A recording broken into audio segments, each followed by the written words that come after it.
all of the computers went down, I'm sitting and trying to go for Mod.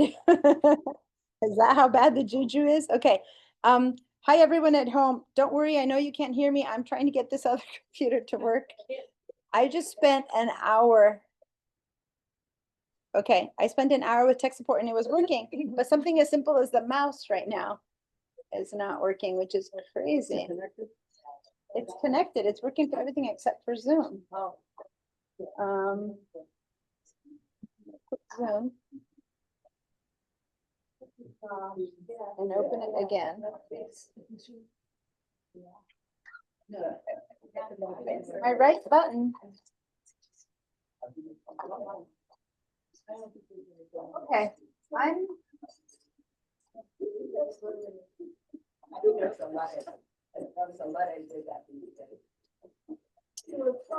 Okay, this is bizarre.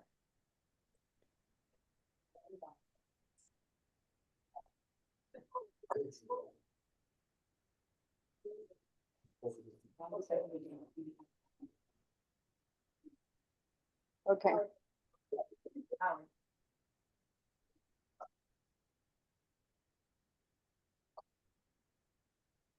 All right. This is me feeling totally relaxed because I have had an hour of tech support and then suddenly the mouse on this computer not working, which is the least of problems, but I just installed another one. Okay, so now I'm about to connect and then you guys will supposedly hear me and see me really well.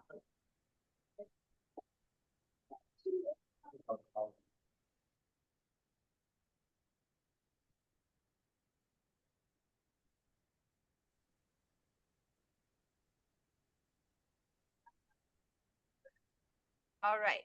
So can you guys, how is everyone hearing me at home today? Hi, Sue. Hi, Yolanda. Hi, Linda. Hi, Jackie. Hi, Bob.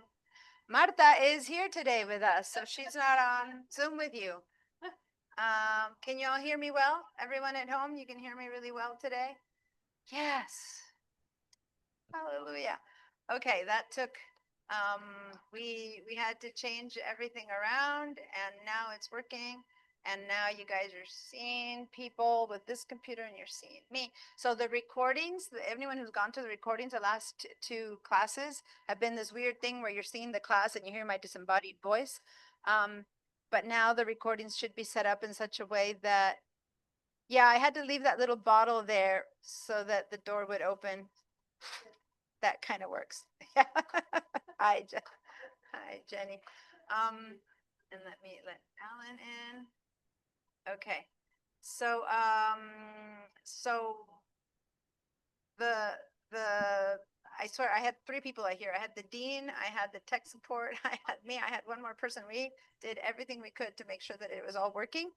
And then the mouse began to not work, which is why I let you guys in a little bit late. Okay.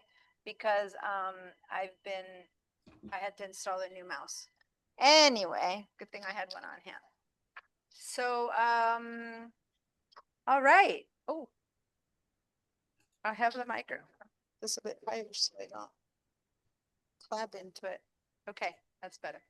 All right. So everyone, guys, this is the class. Everyone at home, we have a couple, well, one new person. We have Karen back there. Say hi.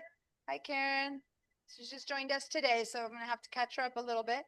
And then Alan, who was here last week, we emailed. So Alan, if you can hear me at all, this time, go ahead and let me know because I need to know that you're there. Otherwise, there's a chat function that I want everyone who's at home to use. And right now, Sue and Yolanda has said they're there. So I'm going to say good afternoon. And I just said good afternoon. So if you see that where I wrote good afternoon, please click on that and give me your own hi, hello, I'm here, including Alan. I would love to see if that's working for you. Okay. All right. And then what else? I'm going to turn this one off so I have more computer space here. and this one up. Okay, so Phil, just one last thing. Did you perchance go in and download class files onto Karen's computer? If I can go do that otherwise, but do you not remember how to do that? If you can remember how to do that, that would be really helpful. All right, and Jenny, you're using your computer, right? Or the school computer? Yours, okay. All right, everyone is set and Marta is here with us today. Is this gonna be an on and off thing or you could choose. You don't know yet. That's fine. That's fine. I mean, as I said before, if anyone who's at home one day wants to come in person because you're in Santa Barbara, I mean, some people are joining us from, Lompoc or LA or whatever. But if you're here, you're welcome to come in.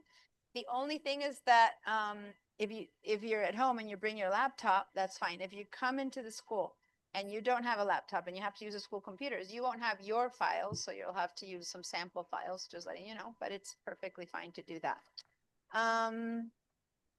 Then, and those of you who are here at school, if you have your own computers at home and one day you want to join us on Zoom, you're welcome to do that too. Say you're sick that day, not sick enough to not attend, but not wanting to come here. You can join us on the Zoom link. That's why I send the Zoom link to everyone.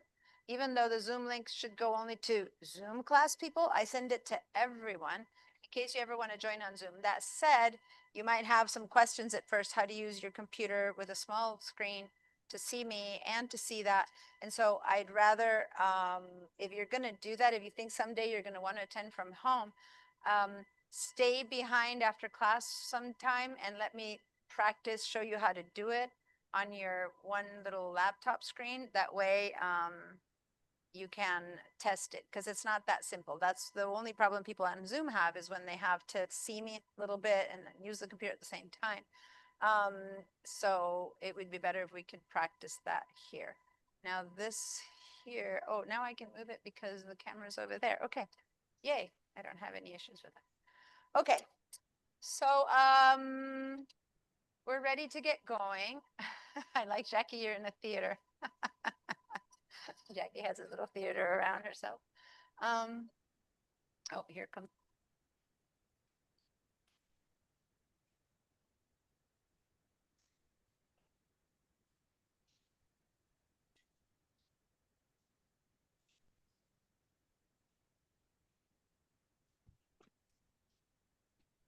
We can't hear you.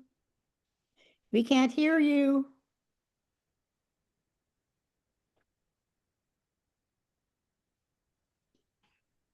She's gone.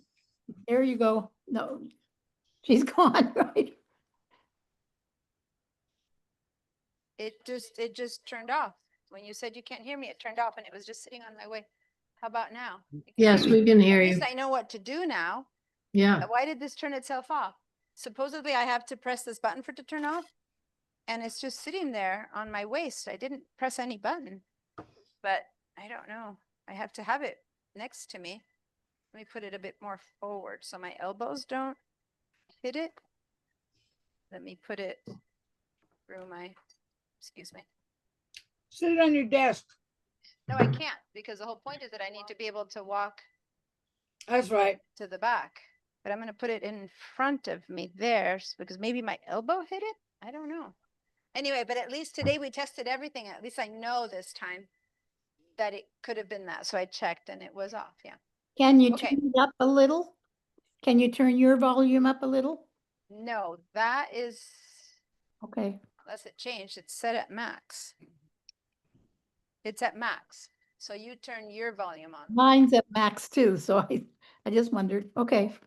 Yeah, you were having a few issues with that before too, but it's not fuzzy now, right? It's just Right. low. It's clear as can be. So it might be something that your laptop, you might need to get speakers for your laptop or something because the sound is okay for everyone else, right? Yes. Yeah. Perfect. So that one, yeah, somehow your speakers might be muffled or something. Maybe clean them out with a little cotton ball or something to see if maybe you're I having. don't know. Julie's voice when she came across was very loud. I don't know. Sorry, Julie. Anyway, that's technology on your side. For on here, on this side, I have everything set the right way. So okay, don't touch it. All right, so great. So Karen has the files. Downloading. Okay, good. So we're ready to go. So we're going to be discovering a little bit more. So we've talked a lot, and I'm going to do a little tiny recap of what we've covered. We've met twice, and Karen's is joining us today. So these classes are being recorded, and so then I put the recording up, and people can spend only Monday to Wednesday listening to one, but Wednesday through Monday for the other, or for both. So my request is going to be that, oh, I was talking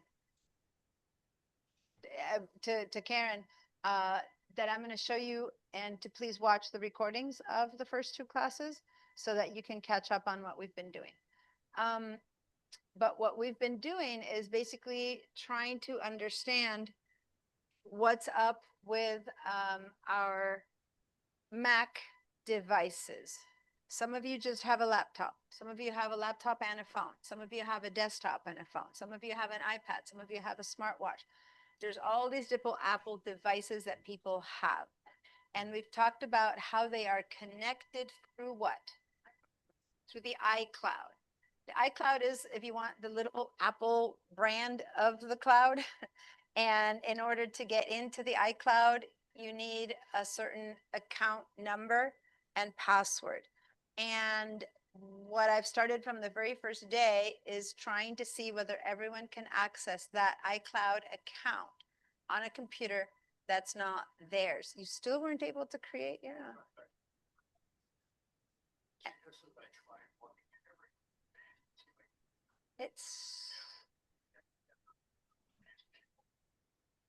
That is so bizarre because I have never had someone not be able to set up an account. Yeah, see, of all the years I've been teaching Mac, this is the first time ever. But there you go. Since you're going to be doing tech support, now you have one notch of things that can happen.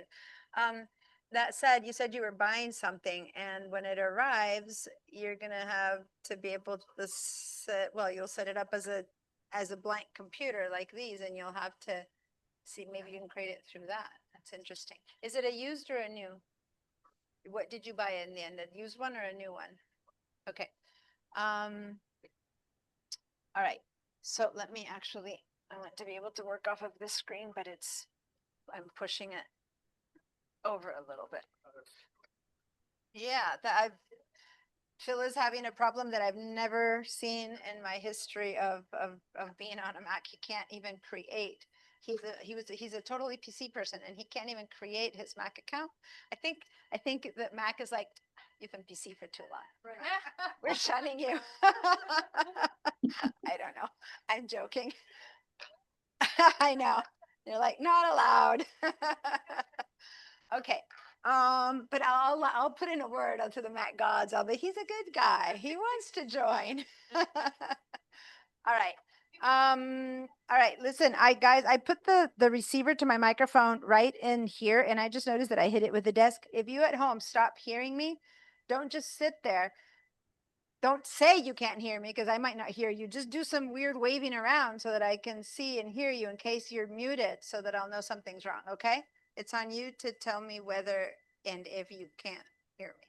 Okay. All right.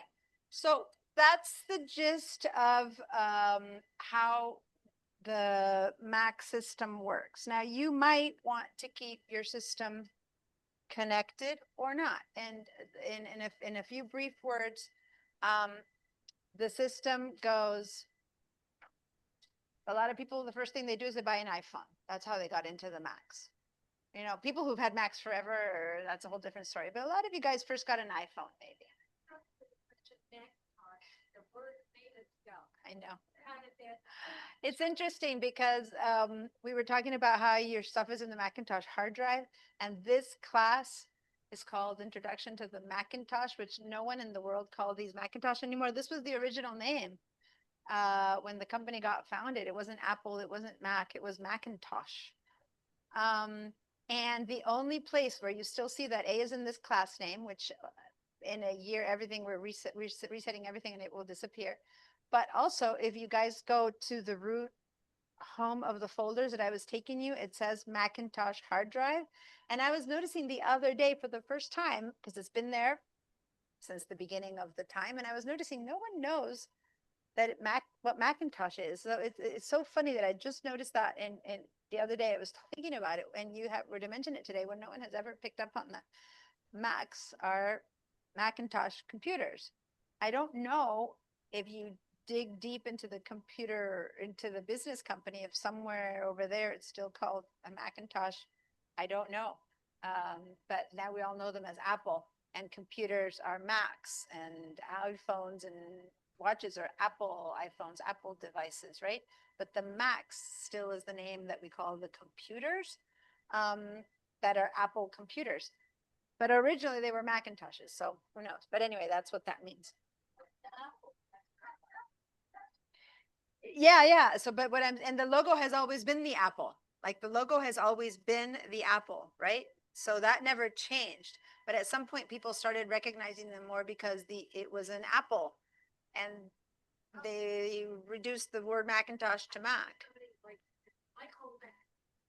Oh, no. It was always Jobs. It was always.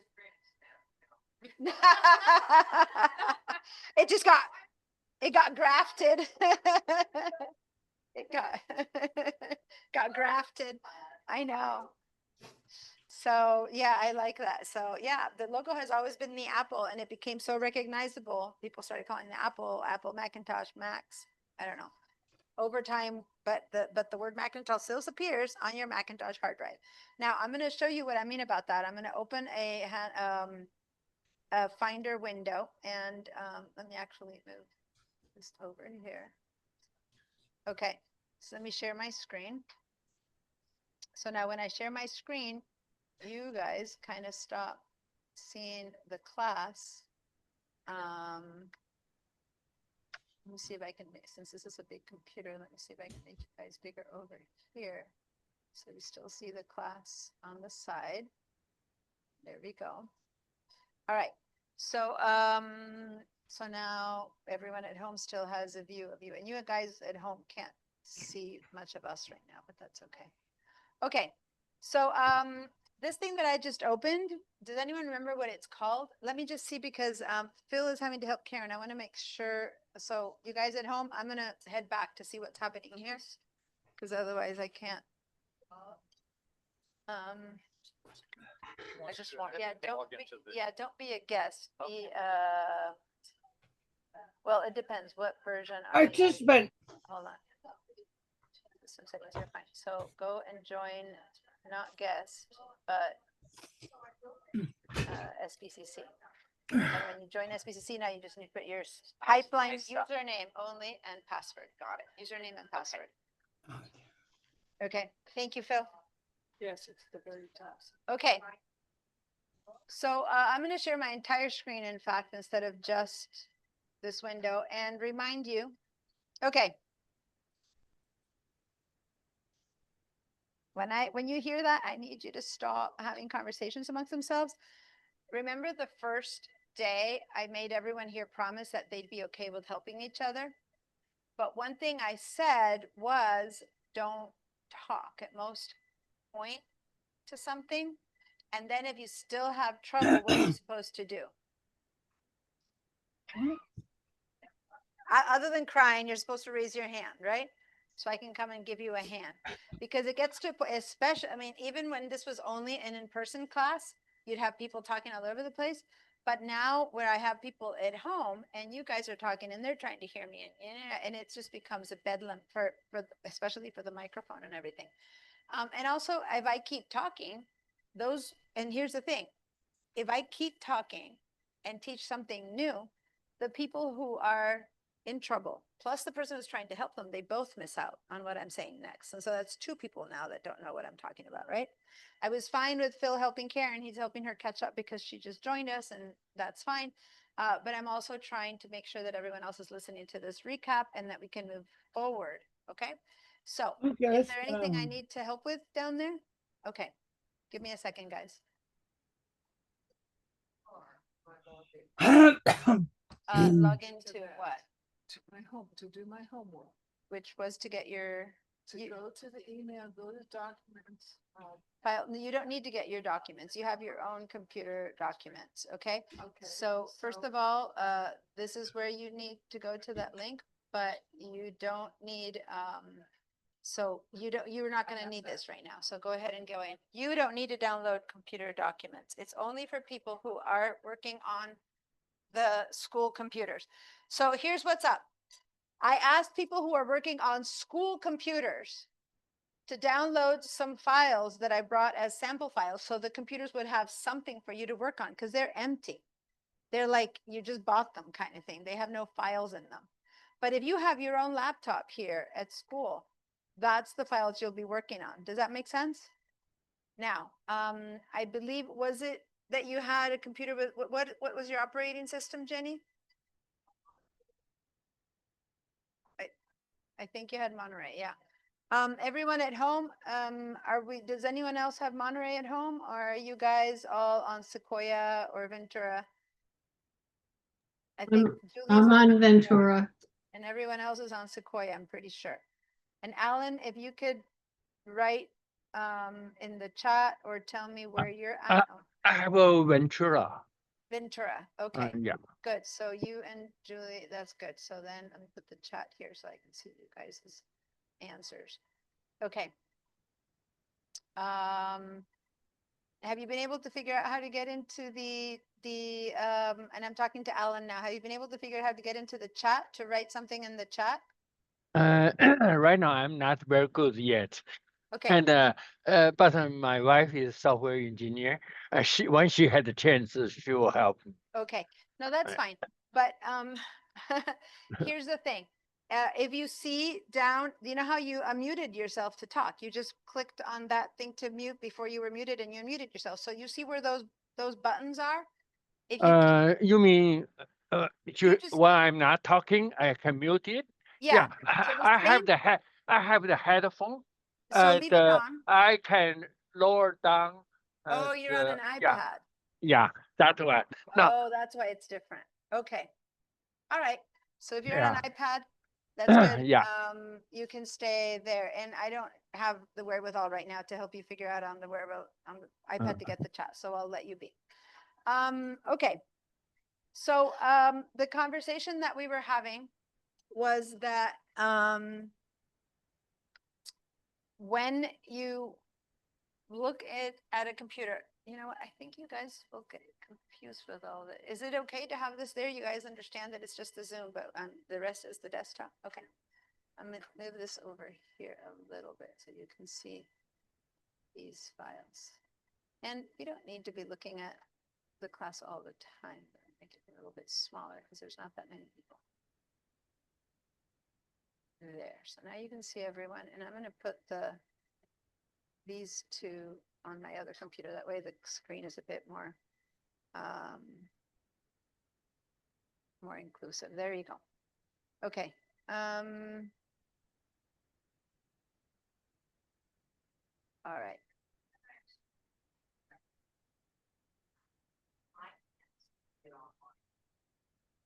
The username and password isn't working. Account name is KL Greer or something like that. Right. And it's not. And my password and it's not.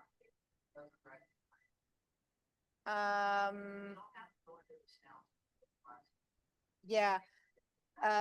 During break, let's go and work on it. But it could be just make sure that there's no space before or after the K. I think it's KL Greer or Dreyer. How do you pronounce it? Greer. Make sure there's no typos there, and then the pipeline password, which it did work to get into the school computer. So it's working, we know. So kind of test it, make sure there's no upper lower cases, try it again. Other than that, yeah, that's what it takes to get in. Okay. Now here's the thing. When we have a Mac computer, whichever kind you have, doesn't matter. There's things on that Mac. And for some of you guys, there's a lot of stuff. Like some of you guys are writers or you're still in the workforce and you have files and reports and things. And some of you guys use the Mac just to email. to go to the internet and maybe buy something, et cetera, but you don't create files of your own. I'm finding a lot of the times there's no need to create a new file of your own. And that, in which case you're not making these documents that we're talking about. And what kind of documents would, so somebody give me examples of the kind of documents you have on your computer that we either call them files or documents. It's the same word. What's that? Medical files, like for example, like information. Okay, then do you have those saved on your computer? Okay. So she said doctors, medications, God willing. I'm just saying in case you can't hear what's happening in the background. So you guys, I'm trying to make sure that we all hear everyone, but in case that you have an issue with that, yes, Sue? No, knitting files. Knitting files. Yep. So knitting patterns. Sue's a big knitter and she has patterns on her computer. We were talking about that. Anyone at home? Anyone who wants to give ideas? PDFs, which by the way, we're going to talk a lot more in Mac level 1. We really dive deep into this conversation about files. What is a PDF? What's this? What's that? Right now, it's just people who know they have files that I'm having you guys throw it out. PDF is a type of file. Spreadsheets is a type of file where maybe you're calculating numbers or graphs or things like that. Okay. Blood pressure, Excel spreadsheet.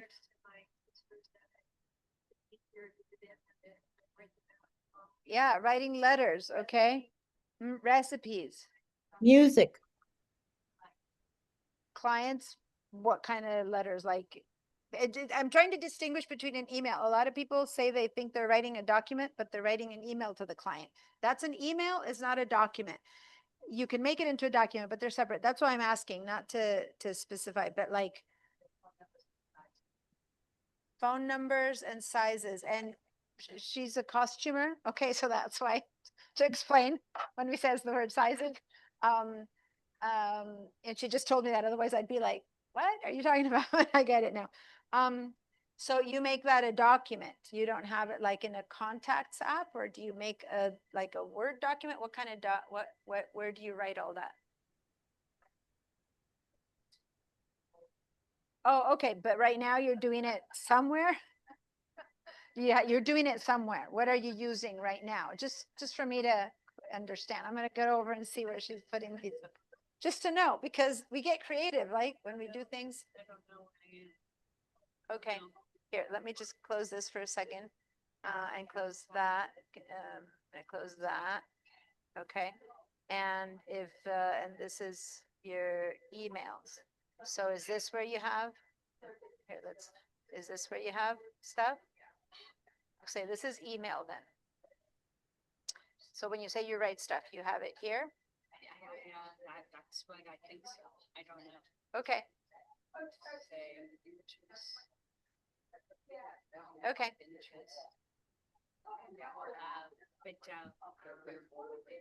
Maybe it's in my inbox. Okay, so if that's what you're using, okay. So guys, it would seem that Maud is using her email, and that's, I had this suspicion. That's why I asked that specifically. A lot of the people, when you write something in your computer, if what you're writing is an email to send or receive, like she receives the sizes of one of her clients, that comes to her as an email. If you leave it there as an email, it stays as an email. An email doesn't qualify for what we're calling documents and files. So here's the difference. Maud, pay attention. It's okay. We'll find later where you have those in particular. But in days of yore, where we all used the snail mail all the time to get information, you might have gotten junk mail that went straight into the bin. Was it as much junk mail in the past? I don't know. Yeah. And then you would get a letter from someone very, very dear to you, like someone, a letter you don't want to lose. And some of you are the kind of people that would read it, get the information, and then dispose of the letter. You got the information, you know what happened to them during their vacation, whatever. And others of you would store that somewhere. You'd open a file and store that. If you're more of a mail hoarder like me, I stored letters and cards from my mom and my sister and stuff like that. But then the bills would come, and the bills had to be kept. And so you'd have a file cabinet and you'd keep your bills in there, right? So most of the times that's the kind of stuff that we kept. Letters from a friend, Christmas cards after you open them after Christmas, do you dispose of them or do you keep them, right? So that's the difference. So there's things that you might keep or not that are a bit more temporary. That's a bit more what we do with email right now. Email tends to be things that if we keep in them emails because they're a bit more temporary, and we can choose to delete them or not. We're going to learn how to do that. But they stay in that mode of temporary. Does that make sense? And yet, if a bill came, we would open a drawer, open a filing cabinet, open its own little sub thing called maybe bills, or maybe all your bills, you even had another manila folder in there to divide between gas and electric and car payments, and if you were really organized. So that's the whole way of storage that we used to use. Those things that you had to keep a lot and forever, that's what we would call now documents and files, things that you're actually keeping and storing in your computer. Now sometimes you're making them. Maybe you're the one who's opening up a spreadsheet program, and every time you check your blood pressure, you make a notation, and that's a file that you keep. Imagine the kind of stuff that you would have kept in the past in that little drawer, or for more unorganized people sitting on your desktop. That would be files to keep versus things that come and go. Mail is more what comes in. Email is more what comes and goes. If you leave everything just in your email, some people just work off of their email, and every time they need to find a customer's sizes, for example, I'm throwing out Maud's example, you might just go and find that email where they told you their sizes, and that's it. If that email ever disappears, you don't have a file created on your computer where you have your customer sizes. So you might want to create a document with that customer sizes and names so that you always have them. Otherwise, emails kind of roll out of time, and space. And maybe the same customer 2 years later wants something else, and you have to go find that email versus having her already somewhere in your computer, her, him, whatever. Does that make sense? Yeah. But the emails don't get stored in the same place as files and documents that we're talking about. Like, now, many of you guys, if you're going paperless, maybe you don't receive bills in the real snail mail anymore. Maybe the bills are coming in as automatic payments to your bank. You don't even see the statements, but if you want to, you can download a PDF like Martha mentioned, and you can then print out your statements and store them. Some people still do that, whether it's necessary or not now. It's all a bit.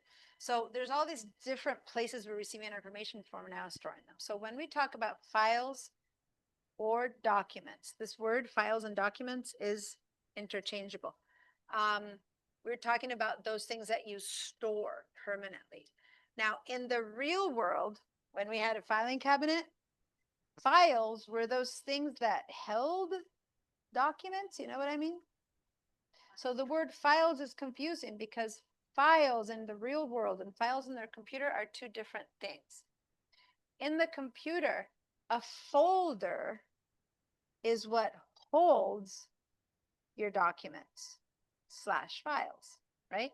A folder holds your files. A folder holds your files / documents. The same word is files, documents. And a folder holds them all. So a folder has no information. It just puts folders labeled health, bills, school. Like if you have kids, I have like school label where I put all the stuff that comes in for each kid, right? So that's a folder. And a file document is that thing that has their grades or that thing that has the medical report or that thing. Does that make sense? So that's the only place where there's a confusion with wording. Okay. Now,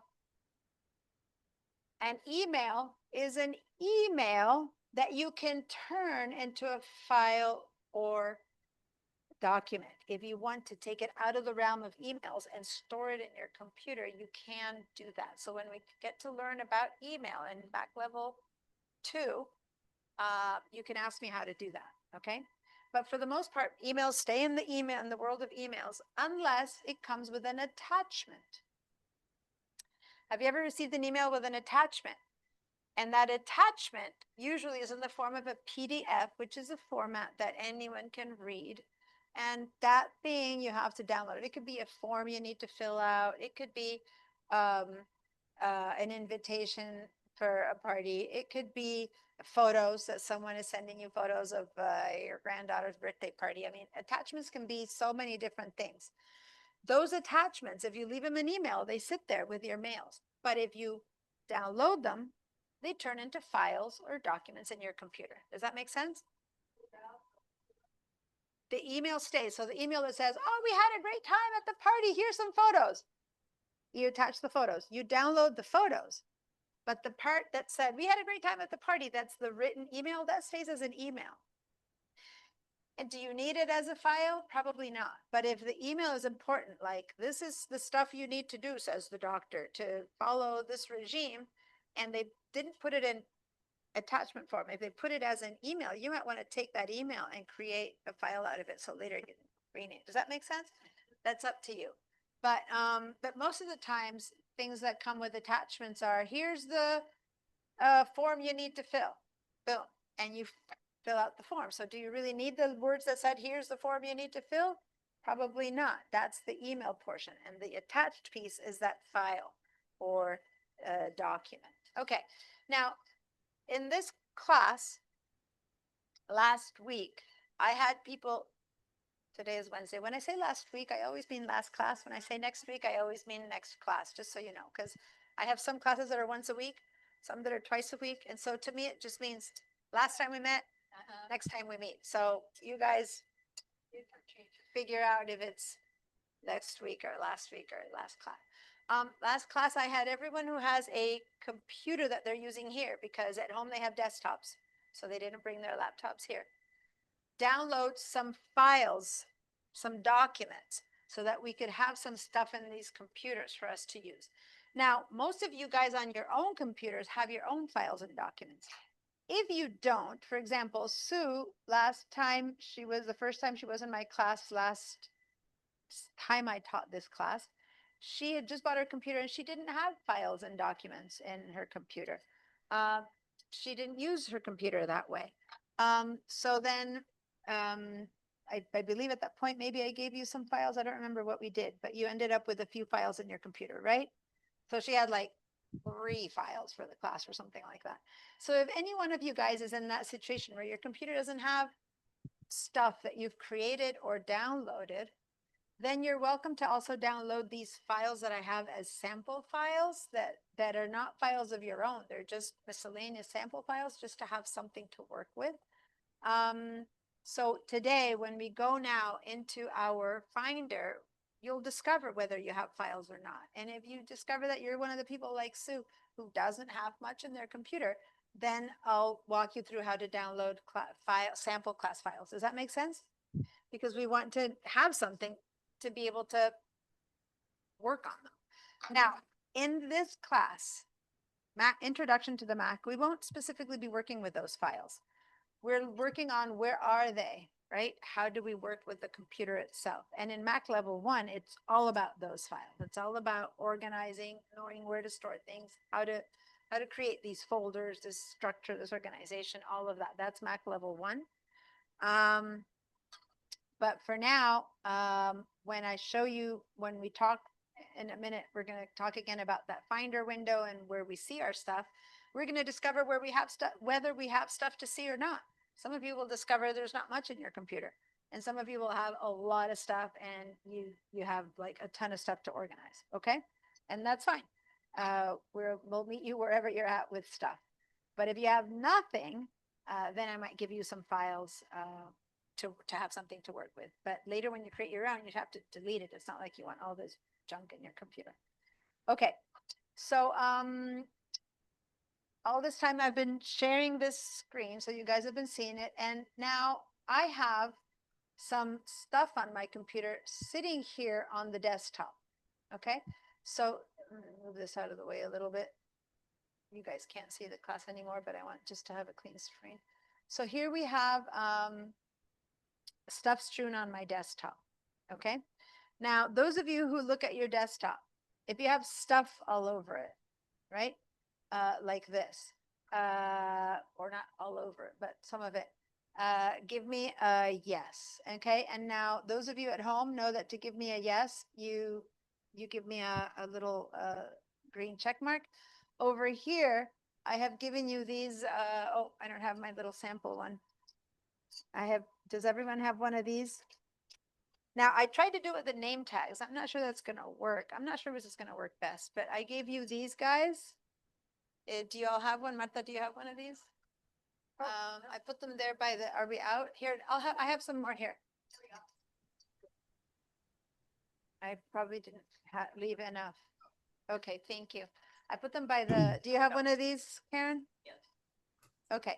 I'm not sure that's going to work because see, it's not work because like Karen's is sideways right now and I can't see green or just need to hold it and then do like this to me.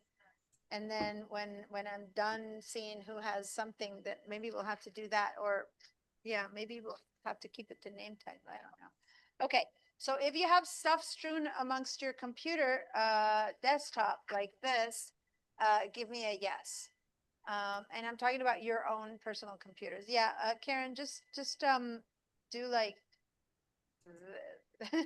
yeah. And if it's a no, you don't have anything strewn on your computer desktop, then give me a red for no. Okay. Now we're gonna talk about this. Like we're going to clear out your desktop and all that kind of stuff. Some people might not know how to get to their desktop. Exactly. So, so let me explain. Say that you have a couple of things open, and I'm just going to open this window, right? And my computer is so big that you still see stuff, but some of you guys have like a lot of stuff that's hanging out. And this is the kind of stuff that this class is all about, handling your computer. So right now I just have one big thing open. I'm kind of mimicking what I see over there in Maud's computer. So if I'm asking you to look at your desktop, which by the way, this proves to me what I say that the desktop is not a good place to have things. A lot of people have things on their desktop because they think it's easy to get to. And this is people, especially if they come from the world of PCs where everything is on the desktop. The desktop isn't an easy place to reach when you have a lot of things open, right? So I'm going to teach you many ways around this, but the first one I'm going to ask you to do right now, which is a temporary way. Do you see that everything that you have open and the top left of it has red, yellow, and green buttons? Click the yellow one to get rid of it. And if you had 3 or 4 things open, keep clicking those yellow buttons that were in the middle. And what that did is it minimized the program. So see where there's red, green, and yellow. And for PC people, you guys had it on the right side of the screen. A lot of the differences with the Mac and PC are always going to be that what's on the right for the PC is on the left for the Mac, or vice versa. Just if you ever look, PC people look for something that you know should be somewhere, look for it on the upper side of the screen, and it's usually there. So this is minimizing your screen. And once you minimize that, and you can minimize anything and everything that shows up, we'll have a minimizing option. What we're doing is we're like scooching it off the desk, but it's still open, but it's giving you access to your desktop, okay? You can even minimize that window that I see there that you still have. Maud, I see you still have something open. Go ahead and minimize it. And in your case, now here's important. I've told you you have things that are yellow and gray and red. And yet when yet right now, look at my screen, is that yellow gray, is that yellow, green, or what are the three colors? Red, green, and yellow? It's not. Right. And so that's because this program is, this window is open, but it is not the active program. And this is the golden. Did somebody just join the class? I heard a little ding. No, I don't see my, hold on. Oh, it was one of you guys? Okay, because when someone needs to join the class, I hear a little ding like a doorbell. And I need to let them in, but I don't see them here. Okay. So here's what's up. And I'm torn because I can't point to my screen anymore with my fingers. You have to see my small mouse. I'm going to do something. I'm going to do it right now. Last time I said I would do it later and I didn't. I'm going to make my mouse much bigger so you can see it better. Let me head down to these and I will walk you through this in a second, but let me just do it right now. I need to just do it because I need to move.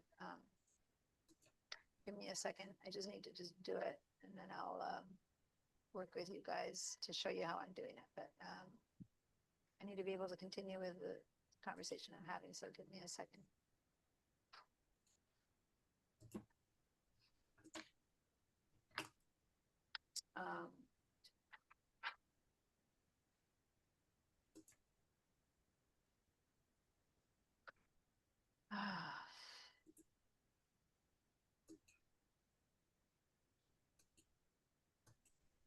They've changed where it sits. Here it's under display.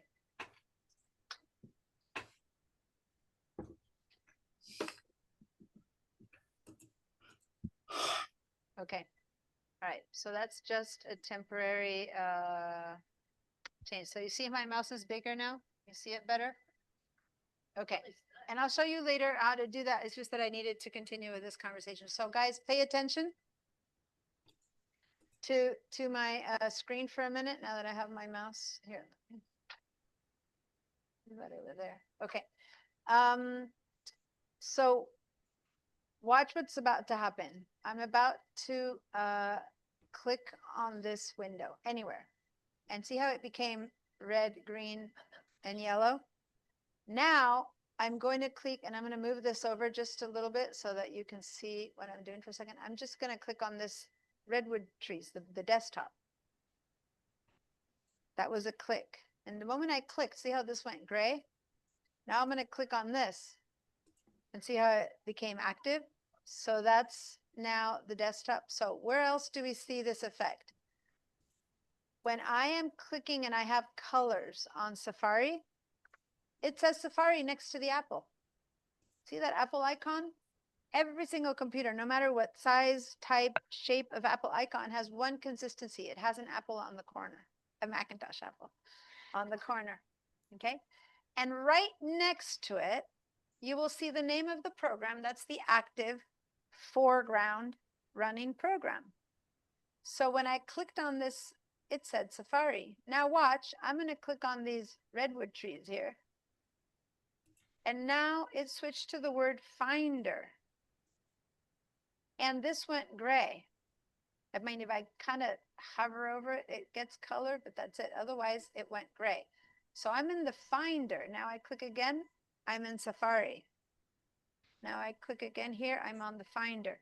So when you see this as gray, that doesn't mean you can't hover over it, which then turns it yellow, and minimize it just to get it out of the way. But you have to touch it before it goes yellow. Does that make sense? So I'm going to hover over it and minimize it. And now I'm in my Finder. My Finder is my desktop. My Finder is my desktop. I made it, is it too cold now? A little bit. I turned the hair, I turned the, before it was too hot. It's perfect. Oh, it's perfect for you. Let me go down a teensy bit.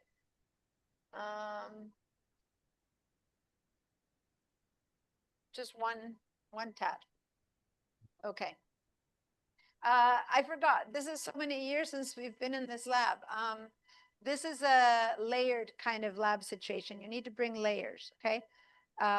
Right now, it seems to just stay in cold. In the past, we would either boil or go cold, and I think they fixed it. but it was always like, take it all off or take it all on. And then suddenly it would stop working and we'd have to take it off and then it would kick in and we'd like have to, so bring yourselves a little layer. This time it seems to be consistently staying on. I just touched it to get a little bit less cold, but, yeah, it's a, I don't know, if Diana? they changed everything, but except for if I look at the ceiling, this is the old ceiling, everything else is brand new. So I don't know what they did about the air conditioning. It might still be the old one. Oh, Deanna, that is someone coming in. Deanna, Yes. Deanna. I'm not sharing your screen. I'm not seeing your screen on my screen. Okay, let me share my screen again.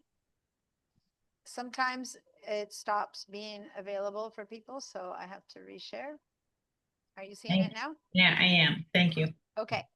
Now I'm gonna lower your hand. I'm gonna clear your feedback, you guys, so that no one has yes or no again. Okay, so now, if you have, once you've cleared your screen, I want everyone to clear all their screen of everything, doing what I just did, okay? And then I want us all to open, to be on our empty desktops. So this is for people who are on their laptops. I want you to just minimize everything that's there until you're just left with your laptop screen. And then, who's having some kind of, oh, all right.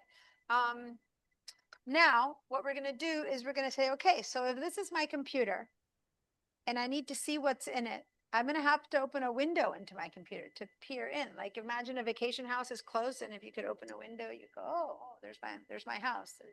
I can see into the room. We're gonna open a window. So to open the desktop is also called the Finder. It's actually, we call it the desktop because it's been the name that's been there forever, but the app that's running is the Finder. And it's basically our Mac OS. So the Mac OS is Mac operating system. Okay, so that operating system is what makes our computer run. And it runs an app called the Finder that is always, always on. It is never not on. If your computer is turned on, the Finder is on. And how do we know that an app is turned on? Is because in the dock, this is the dock, okay, down here's the dock. It'll be In the dock, you will see a little dot, Yep. a little tiny black dot under any app that is running. So the Finder will always have a black dot under the dot, under the, in the little icon in the dock, it will always have a black dot. It is always running. Now look at the rest of your dock and see what other apps are running. And over here, I can see that Safari is running. If I keep going to the right, I see that Zoom is running. Okay. So I have, that's it. Nothing else is running on my computer. Now, for some of you guys, you might have found 10 dots and you might have found 4 dots. And even though you're looking at your computer that looks like nothing is running, you still have apps running in the background, it's called. All those little dots are apps that are running in the background. Computer's still making them work. If you have a computer that's new and powerful and you're gonna have 10 apps running and life is good. If you're one of those people who's reaching end of life and your computer is kind of like, oh, getting into a hard time, it shouldn't have a lot of apps running. You should have them only running when you need. Even if you don't see them, they are running. And so we're going to begin to work a little bit with that right now. When are apps running? When are they not running? How do you see 2 or 3 apps are running at the same time? How do I reach the things that I need to reach when I want? Where are they? That kind of stuff. So we're going to, if you have a lot of apps running, the first thing I want you to do, and this is to test your right-click skills, is we're going to close anything that's running that's not the Finder and Zoom, for those of you who are on Zoom, like me and everyone at home. So watch what I'm going to do. I only have Safari running here. And I'm not seeing it, but it's running. So I'm going to go ahead and on anything that's running, I'm going to right-click. Oh, my right-click isn't set up. That's precisely the problem. No, because I had to connect the new mouse because the other mouse wasn't working. Why is my mouse? That was so weird. My mouse wasn't working for Zoom. Okay, so this is a right click. If you guys have an Apple mouse at home, you don't see a division.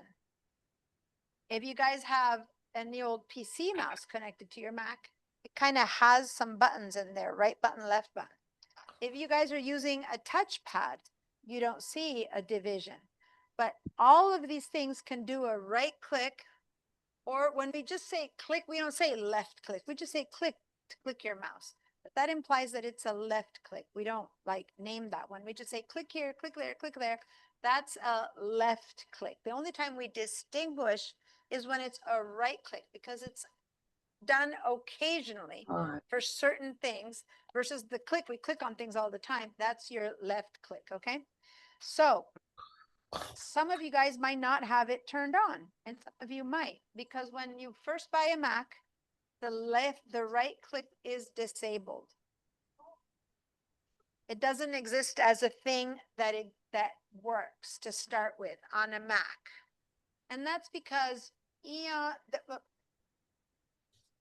have some PC users here who are not going to like this, but Macs usually invent everything and PCs follow. But there's one thing that PCs had first, which is the right click. The mouse on a Mac didn't have the right click. It was the mice that we used to have were like kind of like this. Anyway, and there was even older ones. They didn't have anything that was a right click.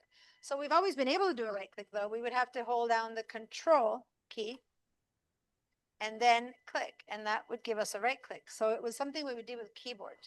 And then the PC invented the right click mouse, and now you have to turn that feature on.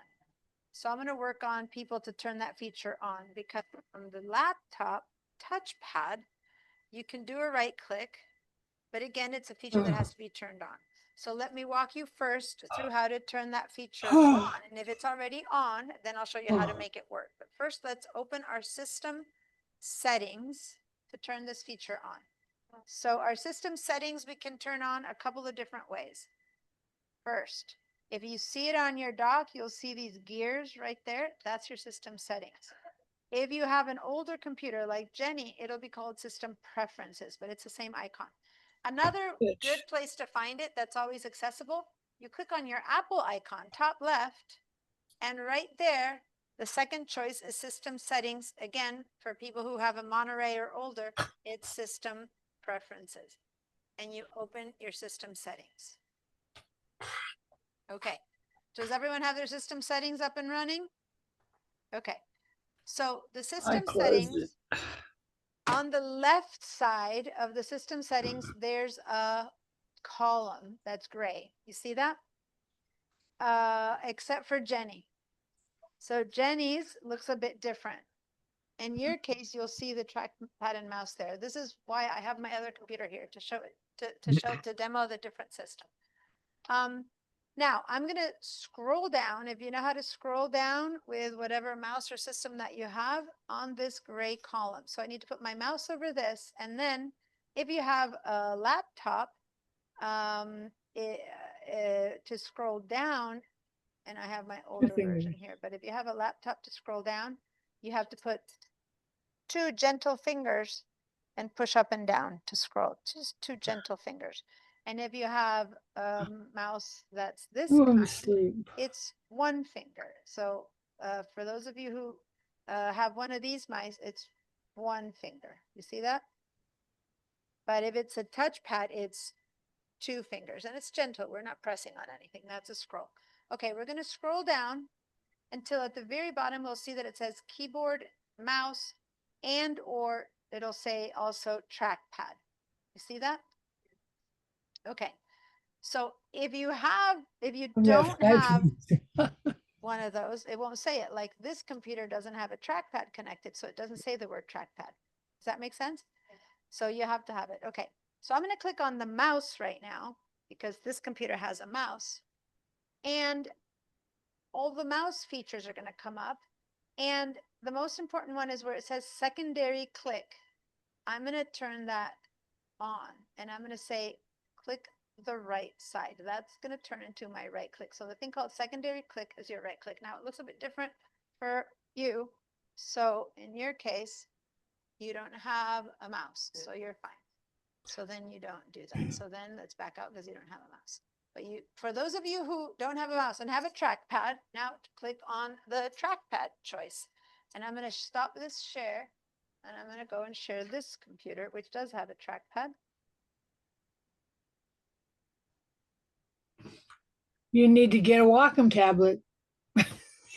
So here's now this looks a little bit weird to most of you guys because this is the system preferences. This is the older system, the system that Jenny has and that I'm showing for the people who still have older operating systems. And in this case, when I click on the trackpad though, it's going to look pretty similar to what it looks for you guys. So when I click on trackpad, over here on the left side, it'll say secondary click and it needs to be turned on. Now, for those of you guys who have the newer system, it'll be like a little ball that you need to turn on here. It'll be a gray ball that you need to turn on versus checking. But basically, it'll say click with 2 fingers. And it shows you a little tiny video of what the feature is. It's 2 fingers down, 2 fingers down. That's cool. But not drag. Like to scroll, it was 2 fingers up and down to scroll, guys. For right click, it's 2 fingers down. Okay. So now, if everyone has found it and has turned on their secondary click choice, okay, then for now, let's go ahead and I'm sharing this other screen again. Okay, so now let's not close. Watch my screen. Let's not close the system settings or system preferences for Jenny. We're going to minimize it. We're going to click on this little yellow thing. We're going to begin to have more things open. And that's one of them. We're going to open our system preferences or settings. Click with 2 fingers. So it's working. You have it set up. Okay, so it's working. Yeah. If it didn't say click with 2 fingers, it would have said off. Itch. All right. So when it says click with 2 fingers, that means that you have it working. Mm. Yes. Yeah, that means it's on. So basically, I didn't show you that. If it says click with 2 fingers, that means it's on and it's working. If not, it would say off. So if it says click with 2 fingers, your touchpad is set up for the right click. So great question. On a Mac mouse, imagine that a line has been drawn and the left side is the left click and the right side is the right click. So just draw a line or grab a Sharpie and ruin your beautiful Mac mouse. But basically it's now divided in half. It's equivalent to this. You have just divided it virtually. Okay. So Maud, now if you click as you always have clicked there, and then when you want to do a right click, you click over there. Now, some people, this is the part that's hard. Some people move their fingers. Let me stop the share so you can see me. Stop the share. Some people move their hand like this to do right click or left click, and that is really confusing very quickly because sometimes your mouse lands in the middle and which one is it touching? I would recommend to have your mouse always set up with 2 fingers like that, and then you right click or you left, you know what I mean? Then it's much easier to use. But if you've done this forever and you're good with it, that's okay. I find that to be much harder on your hand and on anything than to just have your hand in this position, and then it doesn't strain your hand. And then you basically use the index finger 90% of the time. And every now and then I'll say right click, then you use your middle finger. Or for people who are, I know, for people who are, you always make me laugh. Carol laughs at everything I say. I feel like I'm the best comedian in the world. And if you're on a laptop, you put 2 fingers down occasionally when I say right click. Okay, so now we're going to use that right click. Let's practice that right click. So we're going to head down. Let me first share my screen again. Wait, I have a question. Yes. When I got to the secondary click and I'm on a laptop, Yeah. I get off and then an arrow up and an arrow down. Yeah, And, so click on the arrows and click with the right. and this sets up my mouse, Your mouse to have a right click. Yeah. but it won't, still Wait, use show me right your click. mouse. You just waved it around. Yeah, so now your right side of your mouse, I'm just trying to see, is the logo on the wrong side? I had it on the right side. Okay. Now you're gonna have the right side of your mouse be your right click. Yeah. Right. But that's not going to harm my mouse on my pad, my touchpad, right? No, your touchpad is still gonna be two Working, well. fingers down for a right click. So Okay. basically when you have, so here's, you had it saying off. When you click on this arrow, choose the click right side Right, okay, and then it's up and running. got it. Thank you. Okay. Mhm, All right. thanks. Now, for those of you who ever have trouble with the touchpad, just so you know, I find that using a mouse on a computer is much easier than a touchpad. So I would recommend that you buy yourselves a mouse. If financially it's not an issue, get yourself a Mac Magic Mouse because it does much more than what a PC mouse can do on a Mac. Now, Like this what? can cost you anything from $8 to $20 to $30. This is going to cost you $70 or something like that. But it does much more. So, but that's what I'm saying. I'm not saying you have to buy a Magic Mouse, but it does actually give you features and stuff that you might or not need. So I'm not saying you have to, but if you have it, it has many other features that could be useful. And I have in the cabinet there, I have Magic Mice for everyone to use. You might have noticed in the roster, I had station number and then I said mouse number. It's because if we get to the point, and we're not going to do it today, we're still trying to set up the whole Zoom thing. If we get to the point where all the text today, it seems like everything tech is working, so that's good. After this mouse stopped working. Then next week, anyone who wants to test out a Magic Mouse, I can check out a Magic Mouse to them. They need to sign for it. And then when you come back in, you sign in that you've turned it in again and we put it away again. And then you could try what a mouse is like. Okay. Diane, But some people, the trackpad is really not good for their hands. And it depends. For some people, the mouse is not good for their hands, depending. Sometimes because you have arthritis or not, one is better than the other. Sometimes neither is better. One thing that I have also there, but I don't think it works on the newer computers, girl, is, and which is what Barbara, who just said my name, mentioned earlier. You might have not noticed. She said everyone should have a Wacom tablet, and a Wacom tablet is something else that I have, which is I write with a pencil. My mouse is a pencil at home. It's a little pen. It basically looks like this, and it's my mouse.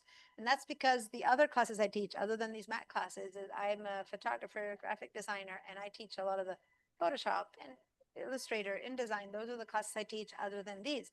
And I could never, can you ever try to sign your, with a mouse or even with a trackpad?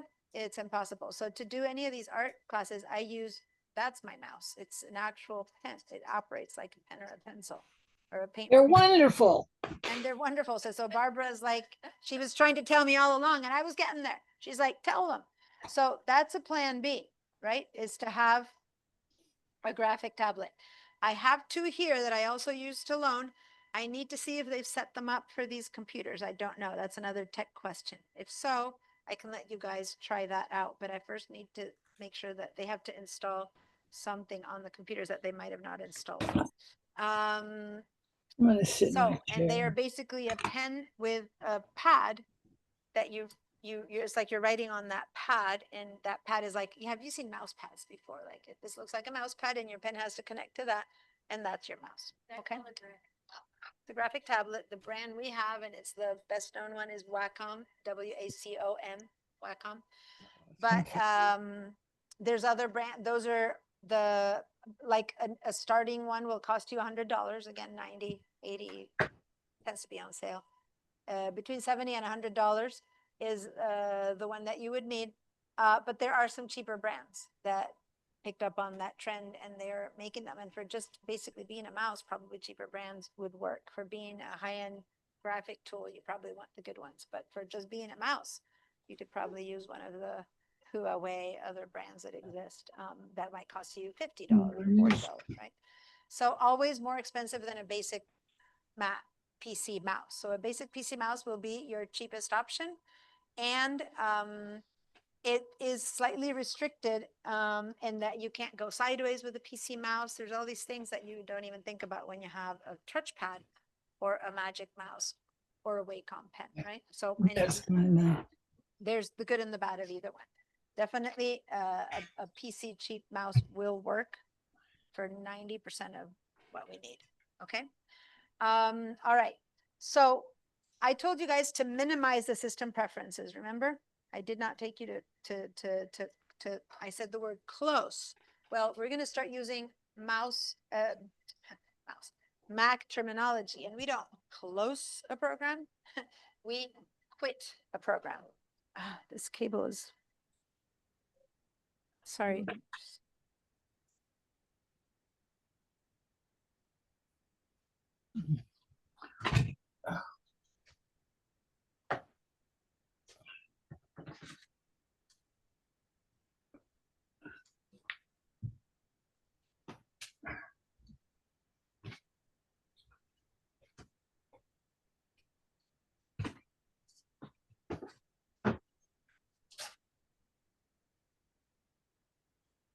Are you talking or not?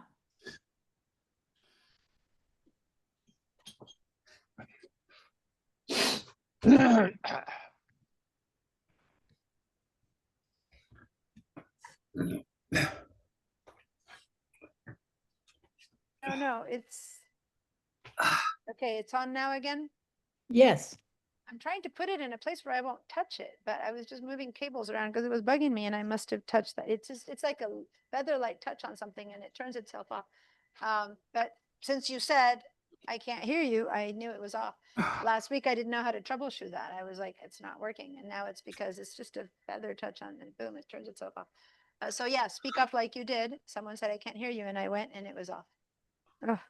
Need to bring a belt or something. I need to have it on me, but it can't be under my clothes, so it's very uncomfortable. I don't know. I have a little sling, like a little tiny purse or something that carries it. Oh, yeah. But I'm afraid that even if I touch it, it's going to turn itself. Maybe if I let it hang from my back, where I won't touch it, I'll bring like a teensy little mini purse. Hang it around your neck.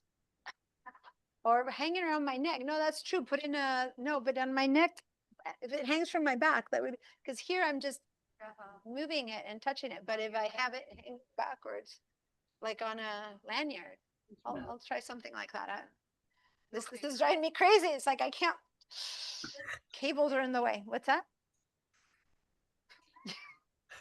I know that's true. Put a little clip over here and clip it to my, no, why, that would really swing that one around. Okay, enough. So here we go. I forgot. What time is it? Yeah, break. I'm looking at why is my alarm? My alarm is about to say that it's break time. Yeah, so give me a second. Let me finish this example. Let's go to the dock with our mouse or fingers or touchpad or whatever you're using and give it a simple click, not a right click, right? It's just a simple click. See how it came up again? Now let's minimize it one more time. See how it does this thing where it goes whoop, and it puts itself away over there, way over here. Do you want open? So I'm gonna bring it up again by clicking on the icon. It comes up really quickly. Okay. And then we're putting it away, not closing it, not quitting it, just minimizing it. Okay, now give me a yes if that worked for you. Give me a no if you need me to help you. Give me a call. So I'm seeing green everywhere here. Diana, yours is on no. Everyone at home is working. Okay, so that's minimizing it. All right, and this is making it active again. So notice that when it's minimized over here, this is now saying system settings, which is that app, but we're not seeing it. And yet it is our active app. But when it's minimized, this is the thing that PCs don't have, the Macs have. A program can be shown as running, but not see it. And that is it says system settings, it doesn't say finder. Watch, if I now click right here, boom, it'll switch back to being the finder. The system settings is now not only not visible, but it's also not in the foreground. Does that make sense? Yeah. Anywhere on the desktop, just anywhere. Doesn't matter. What's that?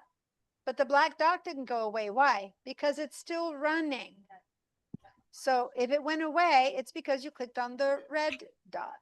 Let me open it one more time. And I'm not gonna, one thing that I want to teach you, and we're gonna hone in on this after a break, is to never, and this is weird, close, and that's why we don't say close, we say quit. Never quit a program by using the close window, because this close, this red little dot is to close windows. We're gonna distinguish that, not to quit a program. So if I were to use that to close this, which I'm sure 99.9% of you guys close things using the right window, then in this case, I'm going to be proven wrong, because watch, I'm going to click a window closed, and is the app still running? No. So it got quit. There are about 5 programs, 5 apps that close and quit is the same thing. And system preference is one of them, because it's an app that can only have one window. That's it. It can't have any more windows. So closing the window is equivalent to quitting it. Just so you guys are clear what I'm talking about, let me just give a quick example with Safari. So just watch, this is demo. Safari, I can have one window. I could go in and say File, New Window. Now I have another window. You see how I have 2 Safari windows? Now I'm going to say File, New Window. Now I have 3 windows. See if I move them around? So, and that's my alarm for giving you guys a break. So watch, if I were to now minimize these windows, minimize, and I only have one window running, same situation as before. It says Safari. I have a window. I'm like, I'm going to close Safari. If I use this, what did I just do? Closed them I all. closed one of those windows, but I didn't close the program. Does that make sense? Yeah. The others are sitting here waiting, and I can open them up again. It's just one window of a program. Now, since the system preference is a program that only has one window, it kind of works to do the red thing. But if you get accustomed to that, you'll find that 90% of your programs on the Mac are multiple window apps. And thus, this never closes them. And that's why a lot of people, they close all the windows, and they think they've closed Safari. But guess what? Safari still has a dot. I have no windows open, but the program is still running. Does that make sense? So the only way to quit, to actually close a program is to quit a program. And I'm going to quit this one right now from the name. And this is one of the ways to quit a program. I go all the way down and I say quit Safari. Then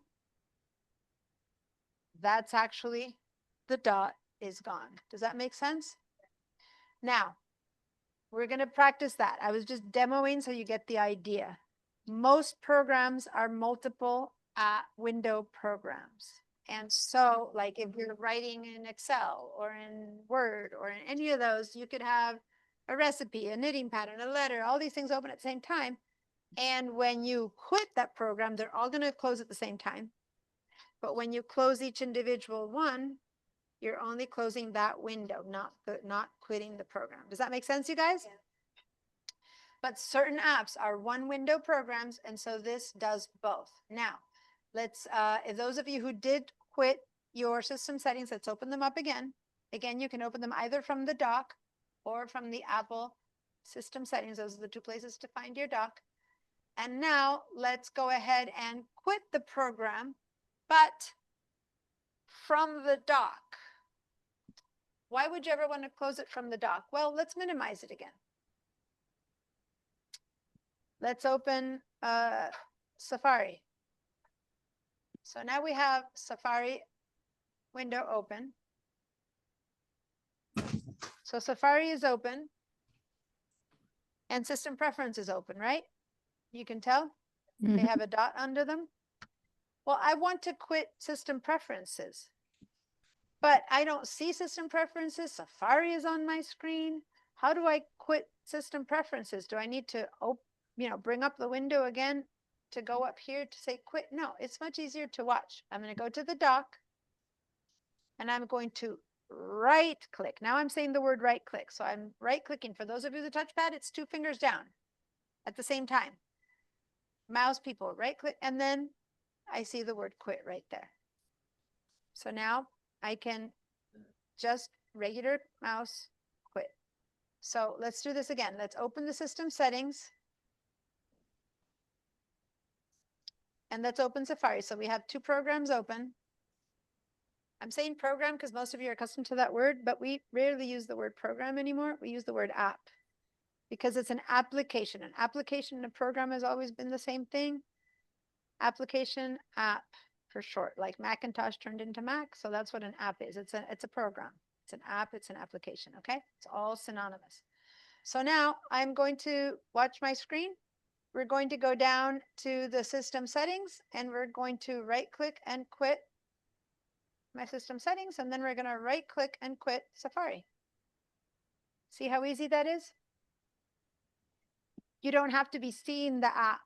It can be minimized and you can still quit the program by doing a right click on its icon. Does that make sense, you guys? If that worked, say a yes. If something didn't work, raise your hand or give me a no. Okay, that doesn't help me because I see both colors. Yeah, you have to flap it. No, I'm just saying. Then I can see your yes. Okay. Yolanda, I'm seeing a no. Can I help you? What's up? Yolanda? Yeah. Yours is saying no. Yeah. So when you said uh, when I opened the what do you call that? What came out is favorites, okay? And I don't know how to go to all the things, so I was on favorite and I clicked the favorite. And when you said go to the next You're step, talking about this up here, favorites? Yeah. yeah, I- I was on favorite, and I don't know why I was on favorite. But then, so when Okay. I turned it off, and then when you said the yes and the no, and I answered no to I Oh, think so that's a different no. Okay, so let me just clear your answers for now for that different no. We'll talk about the favorites in the Finder window when we come back from break, okay? And then okay. we'll talk about the favorites. Okay, so everyone, let's take 15 minutes, which it's 2:35. What time does that make it? 2:45, 2:50. So be back at 2:50 p.m. Okay? See you guys Hey. in 15. I'm gonna mute everyone. My alarm for 12 minutes. Thank you.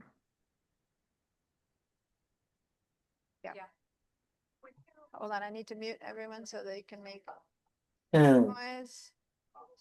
Oh, I have to do it from here. Mute.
Okay, can you guys hear me again at home?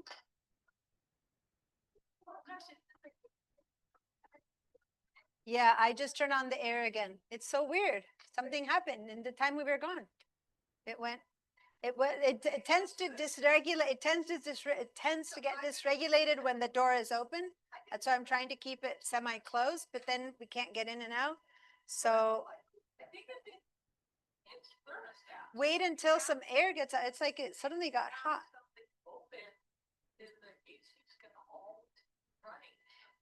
But look, it didn't. It just boiling. You guys can't tell, but we walked into a room when I went in. As soon as I walked in, the wall of heat hit me, and it was at 75. Can we? I just turned on the air. It's starting. The air just clicked in. Is it the heat from the computers? No, they have to keep this room cool because of the computers, in fact, which is Yeah, why I we're always a bit cold. But every now and then it just triggers. We just went out, came back in, and there's this wall of heat just hit us, and it's really hot right now. And a little bit ago, we were all putting on layers. So yeah, it's bizarre. Okay, welcome back. I'm still trying to find my way around because they changed. We had a room where we had a staff room before, our mail, our stuff, and we could sit and eat or drink something, and it's gone. And I'm trying to figure out where they put all that. Anyway, Room right. 22. What's that? Room 22. That's for ESL, isn't it? No, it's the pantry. Oh, the pantry. Oh, I forgot. Thank you, by the way. I thought I'd let you guys know. There's a room 22 at the back of the parking lot, like behind the next row of cars. If you cross, not at the very back parking lot, but just basically, if you walk past this little parking lot that's here, there's room 22, and it's the basic needs pantry, and everyone is welcome to use it. You go over there and you register with your school stuff, and it's available for picking up groceries, and you can only go once a day, but they tell you what the limit is of what you can get. So go ahead and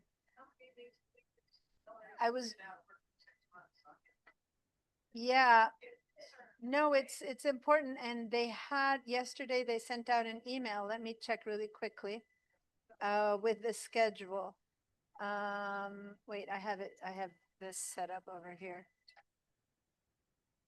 Let me look for a second at the schedule for the basic pantries, because I had the same question. I said, you always tell us to come, but you don't. No, you have to go down on the flyer. Here it is. Basic needs, and even here, the schedule didn't have the, see, but even here, the schedule wasn't there. But on the flyer, it was on. No, but I went to the link. I went there. Yeah, I didn't find it on the link. And in the link. There we go. tells It's there. you the Down. schedule. Yep, here it One is. more, a little bit more, right there. So take a screenshot of that if you want, or something, and then that'll give you the pantry hours. I made a screenshot of it, and I'll make another one so that next time that someone asks, I can remember. I have things in the way. Okay, let me just do a screenshot of this whole thing so that when people ask me again, I can have it on my desktop. Okay, so that's the hours. Okay. And I'm saying that's the hours, but you guys at home didn't see that. So let me share that again. Basically, these are the food pantry hours. So you can come, even if you're not coming into the class, you can come. What's that? Nope, that's been gone. The coffee machine is available. Yeah. I haven't had coffees from it, so I don't know how good or bad it is. But the canteen is gone many years ago, and that is a pity because that was so nice to have. But that's been, some person came and didn't like the system and changed it, and they tried to bring the campus people here, and they never did well, so it closed. And then COVID hit and whatever, so it closed, and so now we just have the machines. Okay. Deanna, Yes, do you know if there's the pantry at the main campus? main campus has a pantry too, by the way, yes. You go to the main campus, and I don't know exactly where they have it right now, because they moved it, because they're changing up the place. Anyway, they're remodeling a building, and so they moved the basic pantry, so I don't know where it is right now, but if you just go to SBCC and write, let me see. Like, SBCC, food pantry, basic needs program.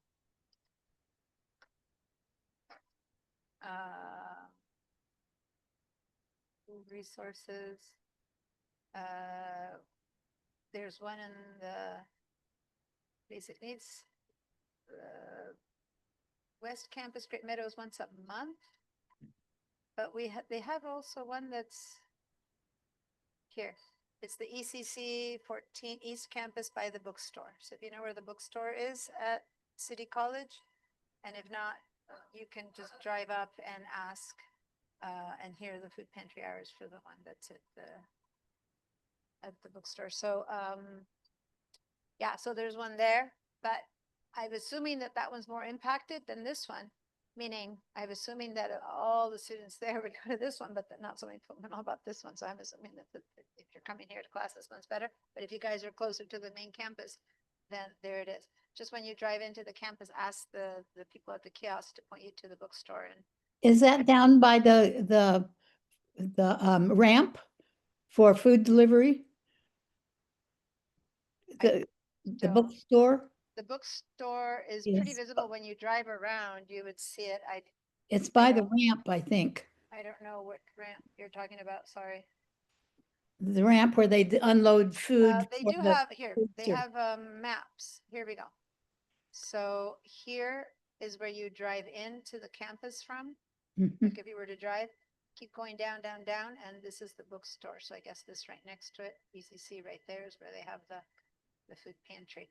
Across from where it starts going down. This is basically across from La from- Playa. the green stuff, and that's the ocean. So it's really at the bottom of the campus there. Okay.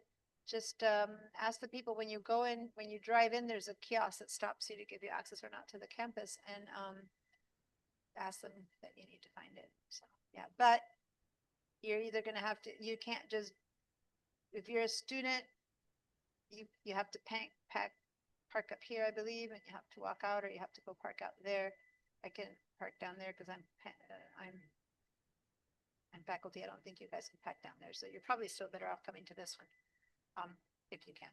Anyway, thanks for reminding me about that, Sue. When I walked by the little sandwich board that they have in here, and it talked about the food pantry, and I thought I'd let you know about it, and then you brought it up, so good. Okay. Yes. Let's continue. So so I was showing you how basically you can do a lot of, I had to put this over here, how you guys can do a lot of the handling of stuff from the dock as far as opening and closing apps. So if you open, so I want everyone to open 2 or 3 apps now, and I'm going to tell you exactly which. Okay. So we're going to open the system settings again. So click one time on that. Then open Safari. And then there's a couple of other apps that I want you to open that I'm going to tell you which though. And if you've never opened them on your computer, you'll be greeted with a welcome. You know, so if you're greeted with a welcome, let me know. So we're going to go to this one that says contacts. Now, if you don't have your contacts in your computer, in your dock, you do have it in your computer. Let me know if you don't see it per chance, and I'll show you how to open it. But click on the word contacts and it'll open up. Okay, give me a second. For those of you who don't have it, how would you find it? We're going to go the easiest way. I'm going to teach you a better way, but the easiest way is to go up to the top right where you have a little magnifying glass. Very, very top right in that bar, and click on that, and then write the word contacts. And as soon as you write contact, that's all it takes. And then you see up here that it'll point you to the app that's contacts, and you'll click on that and it'll open the contacts. And that's then if you've never opened it, it'll say welcome and stuff like that. Or, this is new, and that'll open. I'm Yes, but sorry, if you don't I'm have it in the doc, lost. I'm No. sorry. we're going to talk about that in a minute. So no, not necessarily, but it will be on the doc over here. It'll be temporarily added to the doc. So if you didn't have, we're going to talk about that is the next thing I'm going to teach today. So hang in there.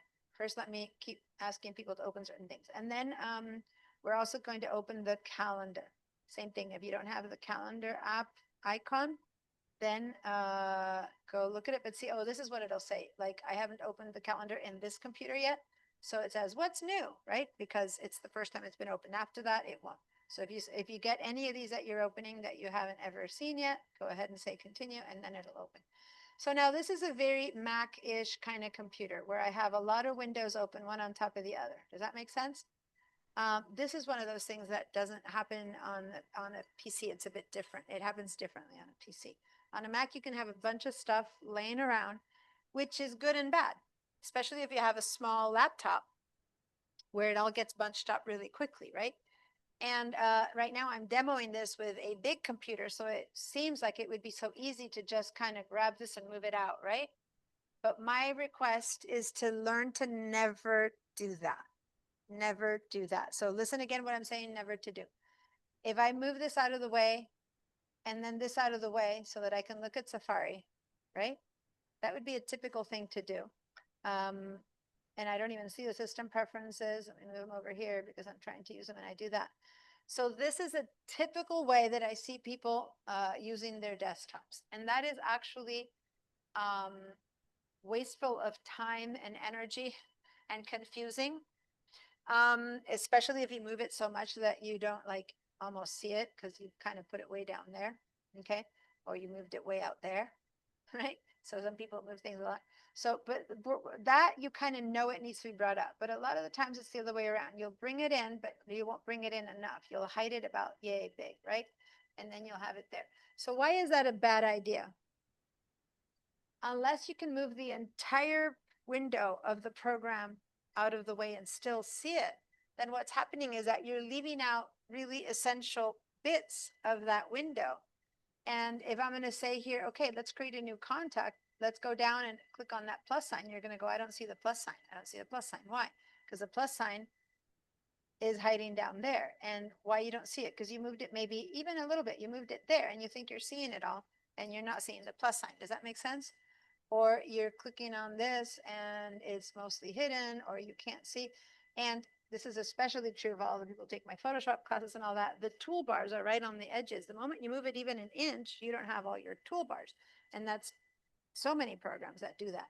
So I want you guys to get accustomed to having the full program always inside to stop doing that. Okay, so now I have 4 apps. I have Calendar, system settings, contacts, and Safari are visibly up and running. The 5th app that's up and running is the Finder. So I should have 5 dots under here, except for those of us who are on Zoom where we also have Zoom up and running, okay?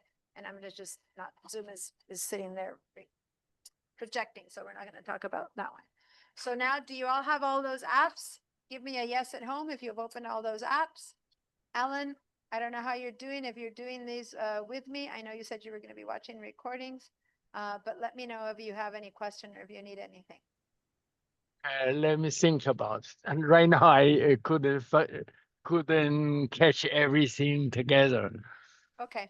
Yeah. Well, let me know. I just want you to open like 4 or 5 different apps. Okay. Okay. Okay. If I have trouble, I will ask a question. Okay. And how about here, everyone?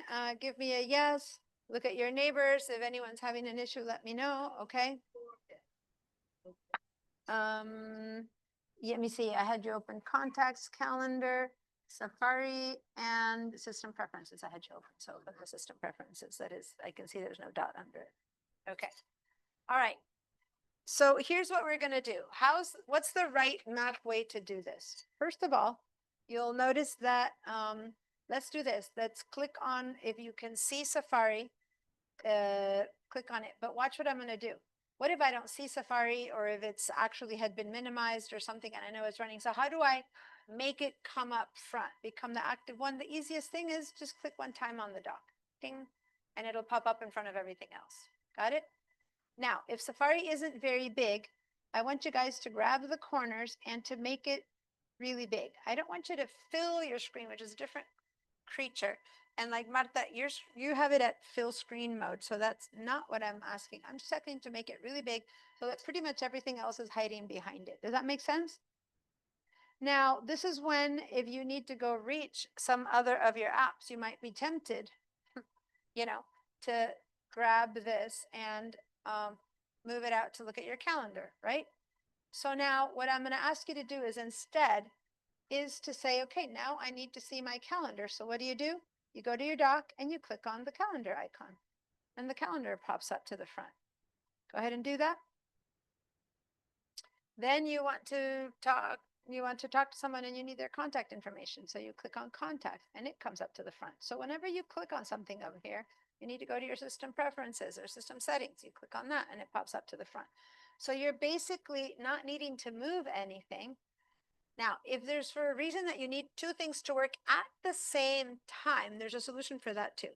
But for the most part, we don't work on two things at the same time. We either need one or the other. Does that make sense? Now, if you're watching a movie on one side and on the other side, you're working, yes, it happens. Well, you might need to have both. And then I'll show you what plan B is. So I'm not going to show you that in a second. Right now, I'm showing you how to alternate between apps that you see all of what you need to see all the time. Does that make sense? Use the dock. And by the way, this is the same on the PC. PC people don't do this a lot. You go to the task manager down there and you switch between apps and they always pop in the one you need. But that's all that pops up on the PC. Versus on the Mac, you still see bits and pieces of stuff that's all over. So it can look kind of messy. You know what I mean? Because programs don't necessarily fill the screen all the time.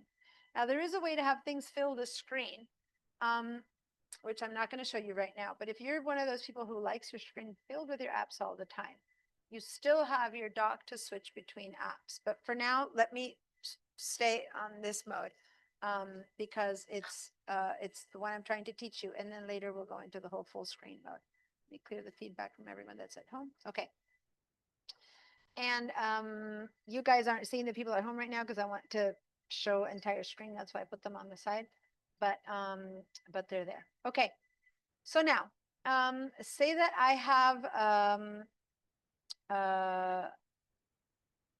the Safari, which is the one I told you to make really big. So click on Safari. And you're done. You know that you have a slowish or sluggish computer and you're trying to use Safari or any web browser and you have many tabs open. Some of you don't know what that is all about, but say you do have many tabs open, which is equivalent to many windows open. Any window that's open, the computer is constantly trying to update. So say that you have the news open. Well, news is changing all the time. Or say you have the weather app open and the weather app is updating the weather all the time. So those are things that are constantly sending new information and your computer's always trying to update them. Say that you have Amazon open and little ads are changing. So it's not like websites are static. So that means that your computer is having to upkeep 3 or 25 tabs all the time. And those 25 tabs are taking up portions of your computer's power. At the same time, you have your contacts, your system settings, you have all these things open and your computer begins to feel sluggish. And you're like, I'm not even doing anything on it. What's wrong? And many times it's just that you have a lot of Safari tabs open or many apps running. I don't want to get too deep into the technology of this, but how many apps you can run at the same time is why you would buy more or less RAM when you buy your computer. RAM to access memory. That makes a difference. If you have more RAM, you can have more apps running. If you have less RAM, you have less apps running at the same time. So when we went to find out about our Mac last week that I told you had to report on that today, like what's your app, what's your operating system at home and stuff like that. One of the things that you see is the RAM. So let's go up to the Apple and say about this Mac. And when you look at about this map, it's used to be called RAM on this computer. Now they just called it memory, but memory, random access memory, RAM, is the same thing as RAM. So I have 16 gigabytes. If you have 16 gigabytes, if you'll have either 16 or 8 or 4 or 32, because it always doubles up. Some older computers, you can have some in between number because you could have had half of that put in, but most computers don't have that anymore. So that number there that says 16 on my computer, what does it say on yours? And most of you probably have 8. The ones on your personal computers, 16, 16, 24. Nice. What does yours say? What's that? 8. Okay. Yeah, older computers, unless you bought them souped up, never came with more than 8. Now you need a minimum of 16 for your computers to run and do well. If they are still the Intel, like Intel is before they started making them with these chips. Now this one says chip. If it says chip and it has either an M1 or 2 or 3 or 4 up there, those need less RAM than before. So if it says the word chip, you're at a better, what's that? No chip. What does yours say? Oh, it says, yeah, chip, Apple M4. Yeah, you have a good one. Oh. Chip, Apple M4. Versus this one says processor Intel. So this one, because it's an Intel, which means it's an older computer, the reason it'll still work better than it would have is because it has 16 gigabytes of RAM. Versus yours probably, it's an Intel and it's a 8 gig, you see how it says graphics Intel, 8 gigabytes of RAM. So, so her computer, not only can it not upgrade beyond Monterey, but at some point, if she were to have many apps open and many tabs open, it'll start to feel more sluggish. And it also has to do with how much stuff you have in your computer. So it all depends. And yours is M2 24 gigs. Okay, now you pay money for that. Like when you have to pay, when you have to buy a new computer, it costs cash to go from those numbers up. And in the past, they used to say, if you got to put money in something, put it on more RAM. No question. Put it on more RAM. Now with the chips, it's a bit more lenient. Like you don't need so much more RAM with the chips because they are ultra powerful. So you might want to consider, instead of getting an M2, get yourself an M4 and keep it at 16 gigabytes or something like that. It's, you know, just saying like that for people who are buying new ones. Now, a lot of you guys are not into buying new ones. I'm explaining how something that for eons has been true, which is the more RAM, the better, is a bit less true now. It's still important not to have too little, and we don't know what will come next year and the following and the following. And you want your computer to last for a long time because Apple's do that. Guys, this is the 2012. You know how many years? The 2012, and look at it running like beautifully. It's amazing. Macs just do that, and they don't get full of viruses, so they don't get all corrupted and stuff like that. Anyway, so when you have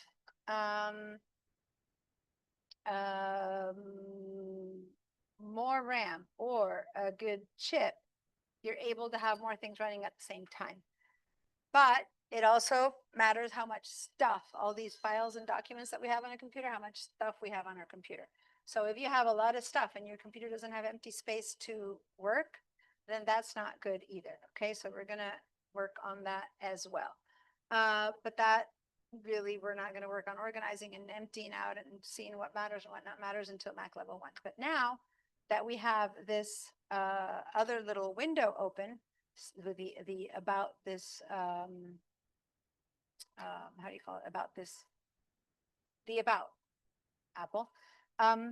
This is the only thing that's on an app. See that there's no little dot here saying that it's an app and it's running and it's on top and it's still saying it's Safari. This is like a little tiny utility that just tells us about our computer and that's it.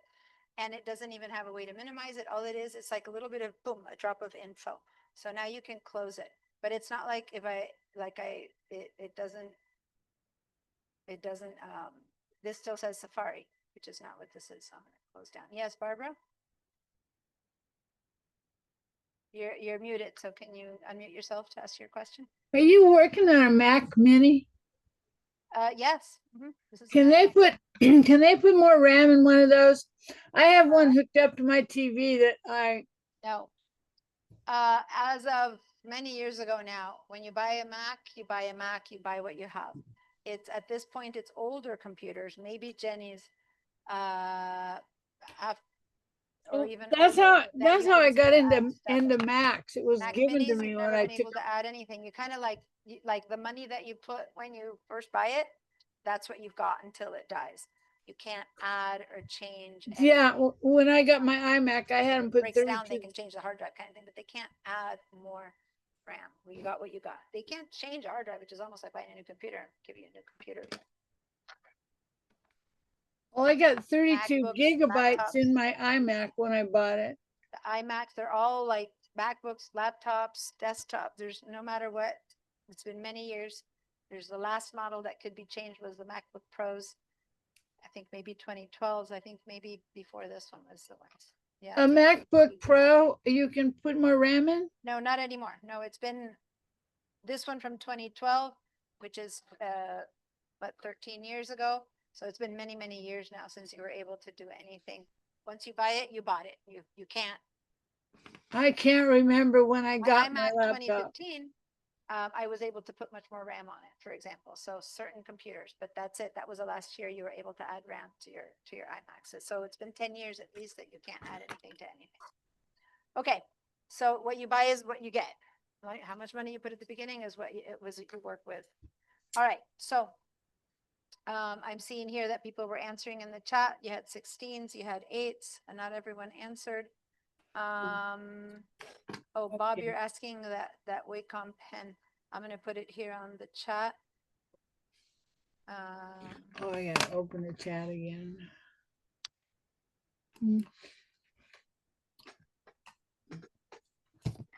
Okay, so I just put in the chat. Oh, you guys aren't seeing the chat. I just put the name of the Wacom. And I'm going to put it here in case anyone's interested, but I wouldn't recommend going and buying one until we know. The graphic.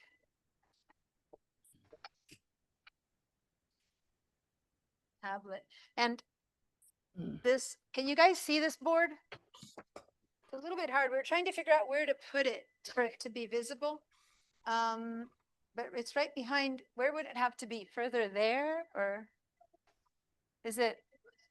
You talking about people at home? You guys up here, yeah.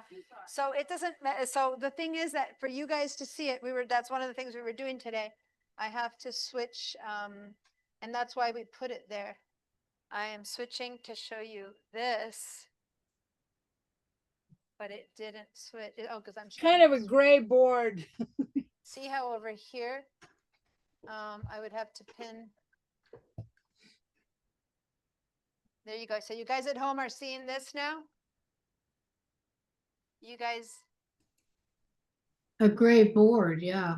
you see Oh, that? I see the map of the college. I see So walk under me, let me stop my or share. walk out or something. Oh, it's backwards. There you Oh. go. Welcome. Graphic tablet. There we go. Okay, but if I mirror the image, it's gonna mirror for everything. Oh.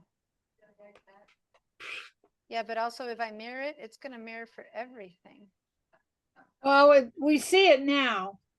If I mirror my video, but now, okay, so that's fixing it for that, but now when I share my screen for everything else, is that appearing mirrored? No. School map. No, And now Okay. we see the Now campus. there we go. Now we'll see it for both. Okay. So I won't I've been teaching on this online for so many years that I've put a lot of the stuff that I demo and everything on in the handouts that I have. But every now and then there's a question, something that I'll need to answer. And so today we came up with this system to be able to show the board, which we can't have behind me as it used to be because no camera was pointing to it. And because this room, the reason we got all this money to set up this room is because let me change back. Let me change the video camera. You guys have to remind me though, to change back there. There we go. To see To- me, there we go, okay. and I'm not showing you that. Campus is what we Yeah, see. we had to do a lot. That's what we did that hour before class started, was figuring all these things out. So it's possible to use it, but I won't use the board too much. Because like you guys have all this in the way, but these boards are supposed to be left clear because this room is being used by a program that's teaching photography to veterans. And that's where a lot of the money came to remodel this room. They used to be working off of a room behind the auditorium, and see all these big printers and stuff. Those are big professional printers and stuff that they're using for their programs. And the whole point is that this got installed instead of boards because they want to be able to pin their images up here. So we can have the board placed here, right? And even if it were placed here, then the camera wouldn't catch it because we could move it for when they want to pin. So then that's kind of a compromised position we found. Oh, So I'll try not to use it much, but when I use it, as long as everyone has a way to see it. Ah, so many things, so many moving pieces. Okay. So let me share now my entire screen and continue with the class. So now we understand that if we want to move amongst programs, the best thing is to just click on the ones that are open, right? And they'll pop on in front. Now, visually, it could still look kind of messy. Like, what am I looking at? Which one is it, right? When you have that and you're not really sure what you're doing because you're just learning your computers, having all of this in front of you might be really confusing. So one thing I would recommend is to minimize the other stuff you're not using, right? So if you minimize, because you go to everything and click on their little yellow, then you're left with one at a time. The others are still open. They're out of the way. It's like you grab all your papers and you move them out of the way to focus on one. And then they're still running. So when you're like, okay, I want to now use Safari, you open Safari. Does that make sense? If you're done with it. But if you completely close it, so if I were to close this, would it close my program? If I were to click over here, would it close my program? No, I would have to go to Safari, quit Safari, is what I taught you. Or I would have to go down here and do right click, quit. Or there's a third option. For those of you who are a bit more advanced and are good with shortcuts, the shortcuts of how to do something with the keyboard, which is how I do things all the time, are always written in the menu. So in the menu where it says quit Safari, if you go to the right, see how it's showing you a little kind of flower icon on Thank the you. cube? We can't see what you're seeing. Well, I do. Yeah, let me stop. But some people, when you tell me that I know that for some reason it went behind, so I need to share again. Sometimes people who are on Zoom, things got hidden in the background, and so I have to reshare, and then you'll see it. Okay. So if you go to the place where you would have quit Safari, on the right side, that's a shortcut. A shortcut is a set of keys that you click on your keyboard to do something. And in this case, the keyboard that's looking like that little flower is the command key. If you look at your keyboard now, guys, next to the space bar on both sides, that's the command key. It's the equivalent for PC people to the control key. Now you also have a control key, which is not equivalent to the control key on the PCs. But the command key is the control key on the PCs. I know, it's weird. And then if you'll notice at the keyboard here, it's this, the one next to it says Alt or Option. I'm talking to my two XPC people here. It says Alt or Option. On the PCs, it says Alt. On the Macs, it says Option. When you have a reduced keyboard, it only says Option. Like on laptops here, it says Option. But on longer keyboards, it says both Alt and Option. That's your Alt key, is your Option key on the Mac. And we will rarely, if ever in this class, need the Alt or Option. When I teach my Photoshop classes, we use it all the time. But we always use the command key for things in this class. And it does the exact same things. If you knew what the control key did on the PC, if you never knew, then forget about it. But if you knew what the control key did, that's exactly the same thing that the command key does. So both of the big C's, control, command, control, command. It's the right click. It's been forever, ever. You click on the control and click and you get a right click. Okay. So now I was mainly talking to my two ex-PC people who knew how to handle their PCs well, because things are there. There's rarely anything that's not there. They're just in a different way or location. But anyway, okay. Blue, you can buy, I'm answering Bob, who has a question in my chat. It can either be wireless or wired. You can choose that. You can buy a wireless one or a wired one, okay? Just answering Bob. Okay, he's Thank you. asking about that Wacom tablet. You can have a Bluetooth one, a wireless one, or you can buy a wired one. But wired ones come with USB A's. You might as well, since laptops don't have USBs, you have to have an adapter or just get a little bit more money than wireless one. Okay. I have a Okay. tangle. So, back to this place where we have a lot of things open. My recommendation is to not have a lot of things open unless you need two things open at the same time. So let's say we do need two things open. First of all, let's minimize also Safari, minimize everything. And the thing that I use all the time are my Finder windows. So last week I had you guys open a Finder window, and that's the first thing I kind of mentioned at the beginning of today, which I said, when you want to look into your computer to see what's in your computer, you have to kind of open a window. And the Finder is that desktop that where we see all our stuff, and we want to look further in, we have to open a window into it, and that's a Finder window. Who remembers how to open a Finder window? We did it at the end of last week. Who remembers that? The little face on the left-hand side. Yep. That little smiley face on the bottom left-hand side opens a Finder window. Click on that, a Finder window opens. Okay. Now, did you remember what I said? Finder window. What did I say that the red thing closed? It closes windows. It doesn't quit programs. So if I want to close this window, I can close it from the red dot because it's a window, one window. I can have many Finder windows open. Does that make sense? The red dot closes windows. So it closed a Finder window. Another place you can open a Finder window from, at the top, you need to be in your Finder, so it needs to say the word Finder. Then you can say File, New Finder Window. Now, not only can you say New Finder Window, but you could also, from what I just taught you, Command N. look at the shortcut Command N. Wait a minute. Now, you don't have to remember all of these. These are 3 different ways to do the same thing. Do you need to know all 3? No, you need to know one. And the easiest one is click on that little icon on the dock. Does that make sense? But some of you guys are a bit more advanced, want to know a bit more. So you don't have to know 3 ways to do something. You need to know one. Once you feel more comfy and you've taken this class again and you've gotten everything down, then you go, oh, what was that shortcut? Then you learn the shortcut. You know what I mean? Oh, a ton of times. So we're going to talk about that. So now I'm going to click on a new Finder window and I look in there. Okay. So another way to open a Finder window was, if you're on the Finder, was Command N. A new Finder window just opened. This time I did my shortcut of Command N. Okay. But can I quit the Finder? It's an No, app. it never I told goes you away. that we can quit any app. Can I No, quit you the can't Finder? quit Finder. No, Why? because it's the master.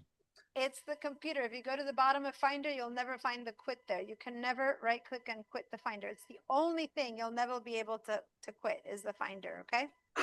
Everything else can be quit. Yes.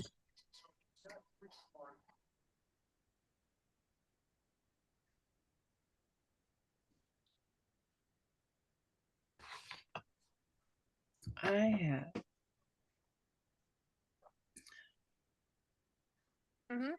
Yeah. So let me just show you this thing. Here's Safari. I'm going to close the window, okay? By clicking on the red dot, Safari is still running. And if I go down here, Safari is still running. Now, this is usually done a bit in mistake because people thought they've closed the program. And then they leave 10 little dots open. They thought they've closed all these programs. And when you look at their computer and they're sluggish and you wonder why, it's because there's 10 little dots open. But they thought they had closed them because they clicked on the red dots. Does that make sense? Yep. The program's still running. Maybe it's working less hard because it isn't having to update a bunch of things, but the real problem tends to be more like if you've opened a window. Let me open 2 or 3 different Safari windows.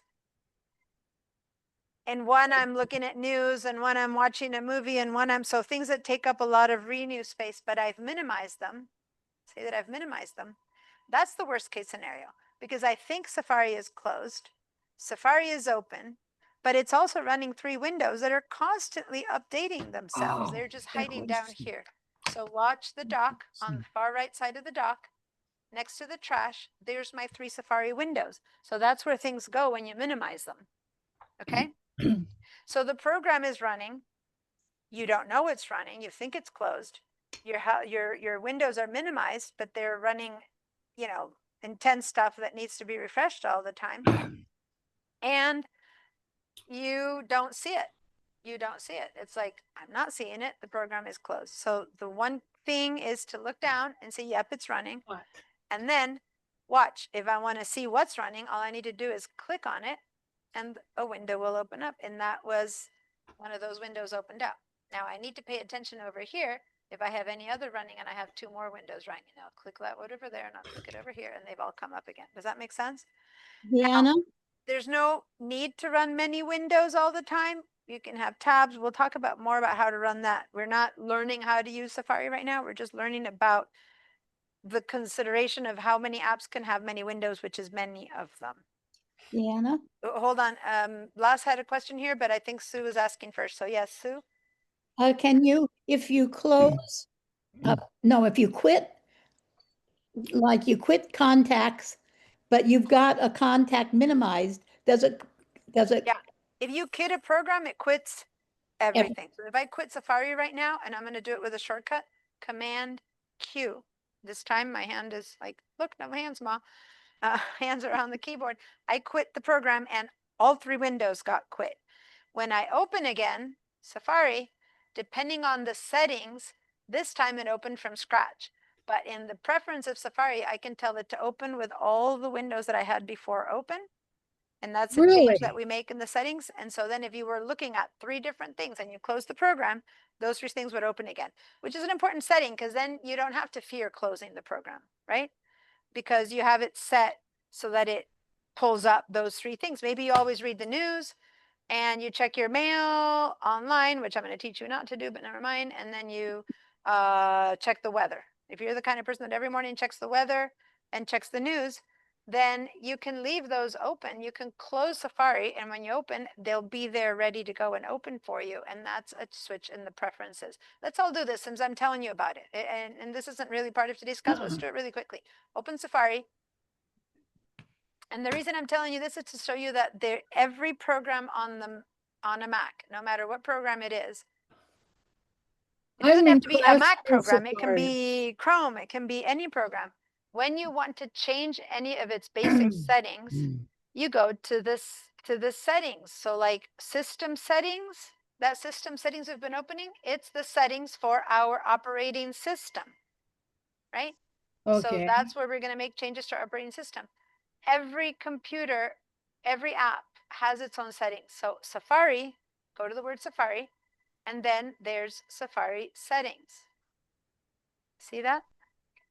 You, Jenny, will see it saying Safari preferences.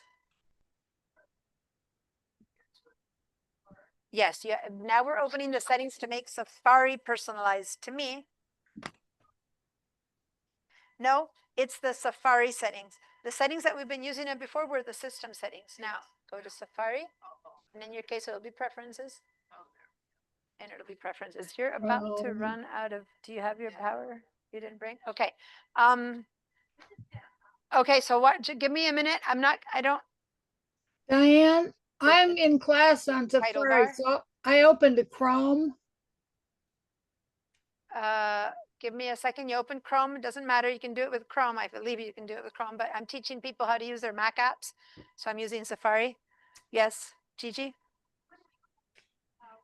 The top, yeah, that's the menu bar, the Mac menu bar. And I'm going to slowly acquaint you with all of the parts of the menu bar.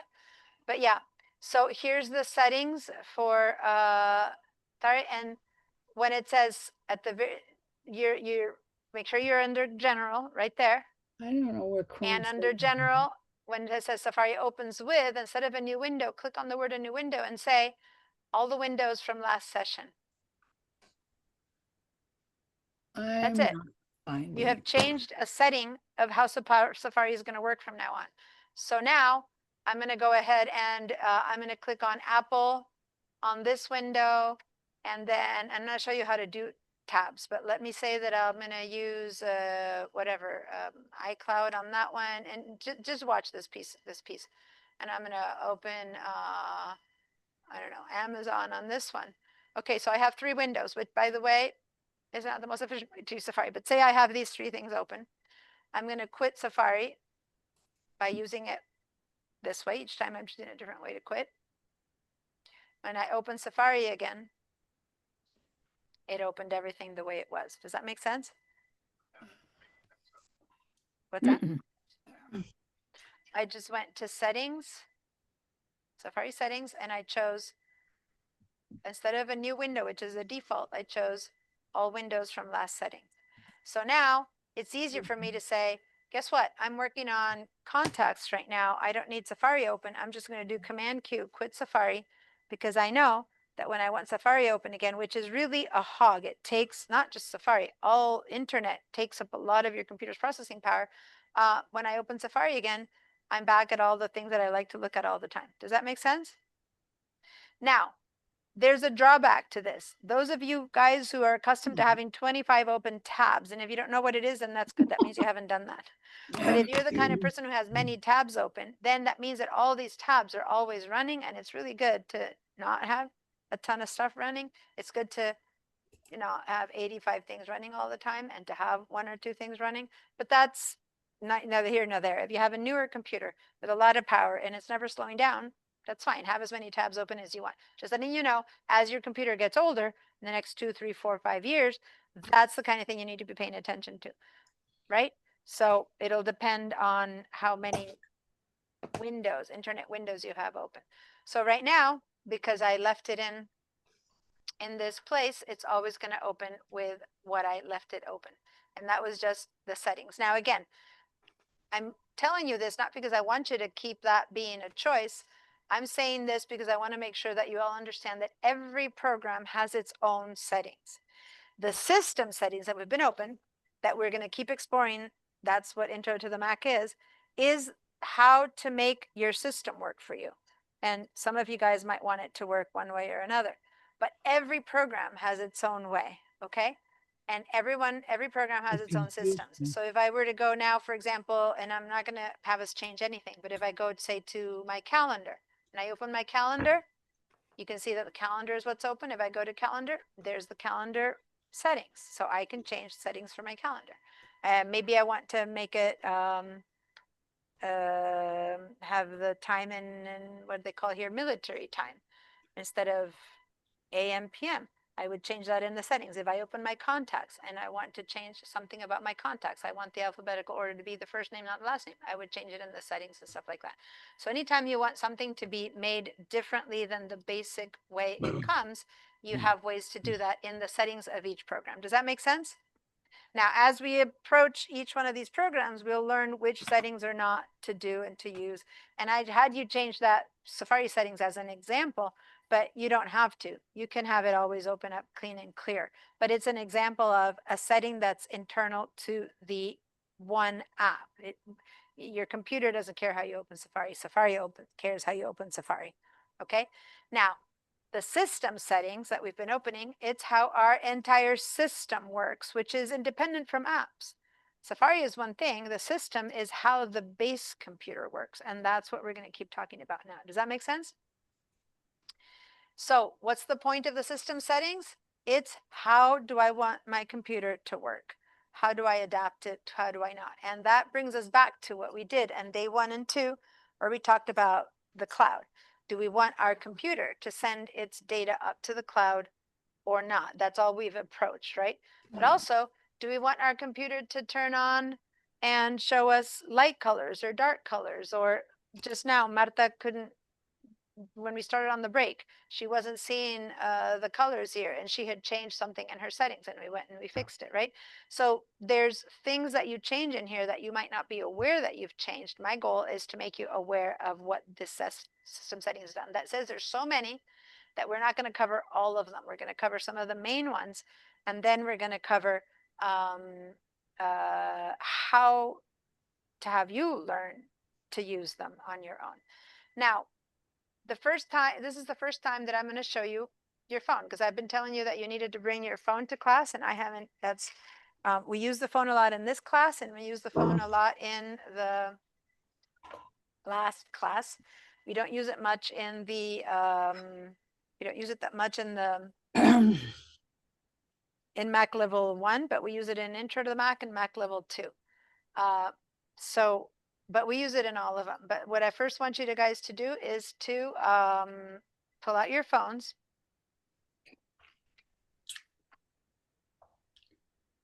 Okay. So now, Barbara, your hand is up. Is that something that I've ignored or? Yeah, you've totally lost me on your last few paragraphs about within the system settings. So I'll go back and okay. watch it So the again. system settings, the word system settings is equivalent to Safari settings or contact settings. You first see the name of the app and then it's settings, right? Right, So I wasn't system settings is finding the that. operating system. I'm And Safari settings are Safari settings. And in each one of those settings, we modify how we want the computer to work for us or how we want that app to work right. for Well, us. I can't get. Do I? Okay, when I'm looking at you and I only have one window. Hold on, I had you pinned to show you the board and now I'm showing. So right now, we're not going into the settings per se. Okay, I was just talking about what settings are. I'll watch the video again. I'm not sure what the question is. That's why I'm like, you're asked Well, what what you were talking about when you had the different windows open and then you close them, and I was lost. I wasn't. Oh, okay. I was just showing that you can have a ton of windows open and how you need to either minimize them to get them out of the way if you want them to still keep running, because that's an app you're about to use. It's a bit like, and again, I keep showing you in the house. If it's Christmas, right? You can keep Christmas things out all year. You can not even ever put anything Christmas things out, so you can keep, or you can say, I'm done with Christmas. I'm going to put them away until I need them again, right? So if you minimize them, it's because you're about to use them again. Christmas is not a good example for this because we rarely use them other than at Christmas. But say that you're gardening. It was okay. And now and then you need your clippers, and other times you don't. So then you put them away in between, or you're the kind of person who leaves them sitting there all the time available. So then that would be leave them open, and then putting them away means put them in a box and opening them when you need them, and that's closing the program. I know. I am the kind of person who is very tidy on my computer, and at home I would leave the clippers out, and my husband would be huffing and puffing because they're not in the right box. Usually it's the other way around. Usually it's from what I hear, on a way much more stereotypical. It's the woman who's trying to get the guy to put things around. In my house, it's the other way around. It's my husband's like the tidy one, and I'm like, oh, I come home and things just jump out of my hands and land on the couch, on the table. It's like, why can't they go where they go? It's like, no, it doesn't work that way. Okay. So here's the worst, or the biggest question I have. If you got 3 things open, yeah, okay, and you have to stop right now, and you want to turn your computer off, and then when you turn it on to have them come back up, then don't do anything. Just turn the computer off? No. Ideally, thank you for asking that. Never turn the computer off. Just put it to sleep, which if you have a laptop, you slam the laptop down. But if you have a desktop, you go up. Let me share my screen. You don't want to turn your iMac off? You just put it to sleep? You go up to the Apple and you say sleep, which is equivalent on laptops to slamming down not slamming. I turn both of them off when I'm done all the time. Closing your investment down. Now, why would that be? Shutting down or restarting is an intense process on your computer. And definitely, do you need to do it maybe once a month?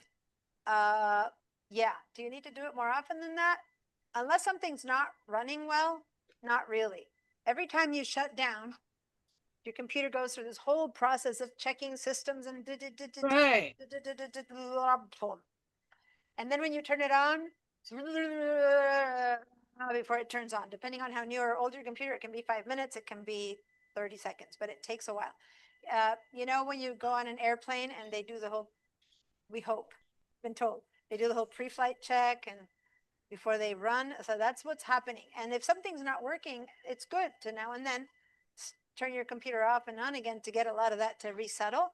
So the first thing anyone, any tech support or anything is going to say is going to ask you to restart your computer to see if the problem has been fixed. So if you are having problems, not like user problems, you can't find something, but if the computer's really glitching up, before you call and spend thousands of dollars, restart your computer. Many times that fixes it because that's what the whole restart setup is. It's just like goes through a whole system of checking everything and putting things to right. But it's a lot and it's not really ideal. Ideally, you'll let it in this sleep mode, and sleep mode is literally using very, very minute amounts of power. So it's minimal amounts of power usage. Now, this is great for people who have desktops. How about if you have a laptop? If you shut your computer down, if you don't shut your computer down, power is still being used, so it's leaching power. But if you have a computer that's okay with battery and you put it to sleep, it's such a minimal amount of power. But you guys know your own computers better. Leave it, charge it fully, right? Charge it fully someday, and then put it to sleep and open it every now and then, not connected to power, and see how long it lasts. And it's probably going to last days and days. You know what I mean? There's a But you probably charge it restart. There's a restart connected button to your under power. the Apple. What's that?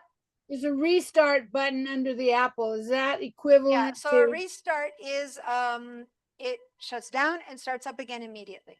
So if you're going on vacation, you shut it down. You're out of here for a while. If you're not going to be touching your computer for a week, you shut it down. But if you're going to use your computer tomorrow, just put it to sleep. And if there's a problem and you need it to restart to fix that problem, then you restart because it goes all it powers down or it powers up and then it's on again. So Well, that's is it what you better would to do that than to The than restart shut doesn't stay down? off. A restart doesn't stay off. So if your goal is that you wanted it off because you're leaving, you wouldn't restart. Restart is for when something's glitching and you need to Right. do That's a what restart. that was my question. And when Thank you're you. leaving because you're gone for a week, sure, shut down. When you come back, power it up again and then put it to sleep. And every now and then, give it a little restart just to refresh the stuff. Does that make sense? Yeah. Sue, your hand is up. Yes, I have a problem in that somehow I have the iPod, no, the podcast app that is down on my dock that opens automatically when I open my computer. And I can't get it, I can get it off my dock, Okay, but it That's fine. comes Those are right back login to- items. Give me a second. Hold on to that question, write it down, and I'll help you with that. But just hang in there. I had asked you to guys to get your phones out, right? So I want you to do that now. Pull up your phones. And now what we're going to do is we're going to find the iPhone settings, the same thing that we've been working on. All these settings exist on the phone for all your apps and for the iPhone itself. The OS operating system on the computer is called iOS on your phone. So it's the phone iOS. Now we're going to open up our phone. And if you don't see that same exact icon that we had before anywhere visible, you might not see it. You might go around and not see the settings.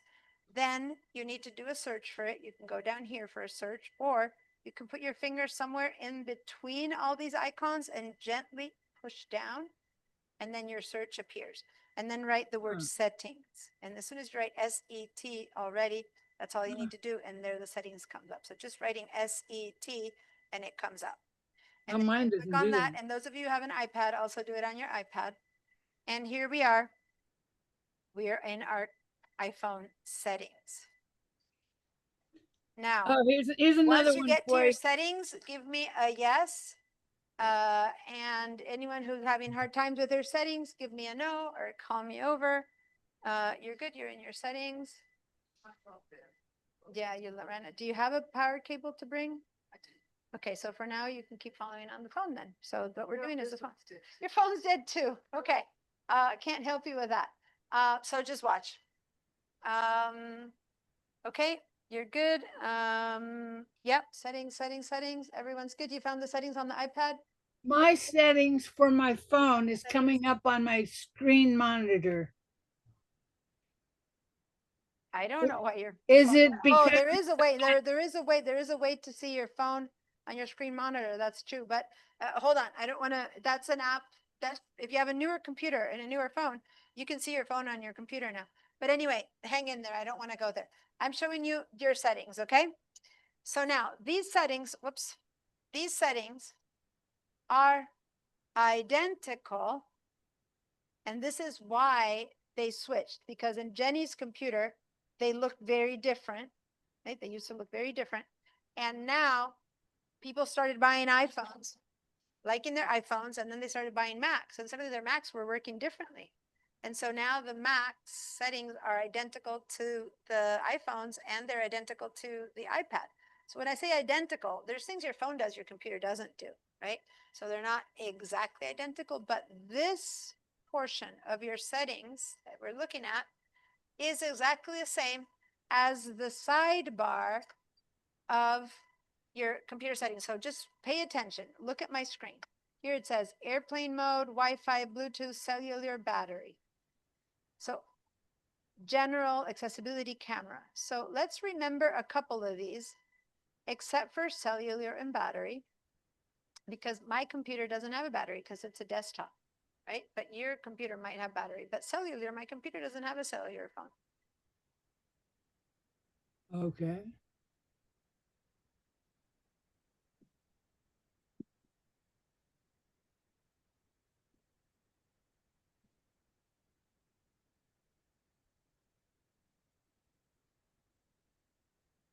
Lost the sound.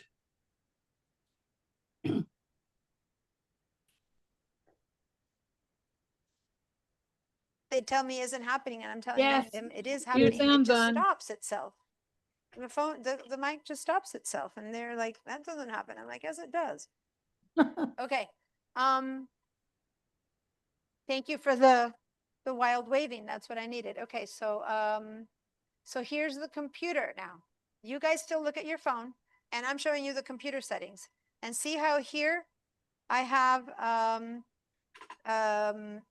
my name at the top, like you guys would have had. Then I have Wi-Fi, Bluetooth, network, general accessibility. Do you see how most of these are the same? This sidebar here, if I keep pulling down on my phone, general accessibility, camera, the phone computer doesn't have a camera, so the phone has a camera, but this one doesn't. Control center doesn't have a dock, desktop and dock.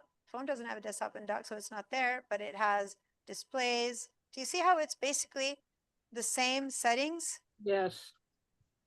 Well, except for the things that the phone does that the computer doesn't do, or vice versa. But it's the same in the sense that it's just a list. So let's go, for example, to general on your phone. Click on the word general on your phone. When you click general on your phone, the difference is that now we don't see this anymore. It switched to just showing us this, about, software, out, storage. You see that? On your phone, it doesn't have space. So now it went and it's showing you this. It's showing you about, software update, Apple and warranty. So, you know, login. So it's very similar. And if I want to go on the computer back to general, I just go or to accessibility, for example, I click on accessibility. But on the phone, if I want to go back to accessibility, I have to go back up to the word settings at the very top, go back to settings, and then go down to accessibility. Does that make sense? So I can need to move in and out of it. But on the computer, you just switch from general to accessibility. Does that make sense? And you see, so what we're seeing on the right side is what we see on the phone. Then we need to go up to the settings again to go out of accessibility to go back into general. Okay, so everyone go back to general on your phone. Now, for those of you who have iPads, iPads are like this. They have space. So on an iPad, it's just like on the Mac. There's space for the for the sidebar to exist without having to go back and forth like we do on the phone. Does that make sense? Now, how about if we go into one of these? What if we say about? Let's click on about. And now this is my about is telling me that this is a Mac Mini, chip, serial number, Mac Sequoia. It's telling me all the stuff about this Mac.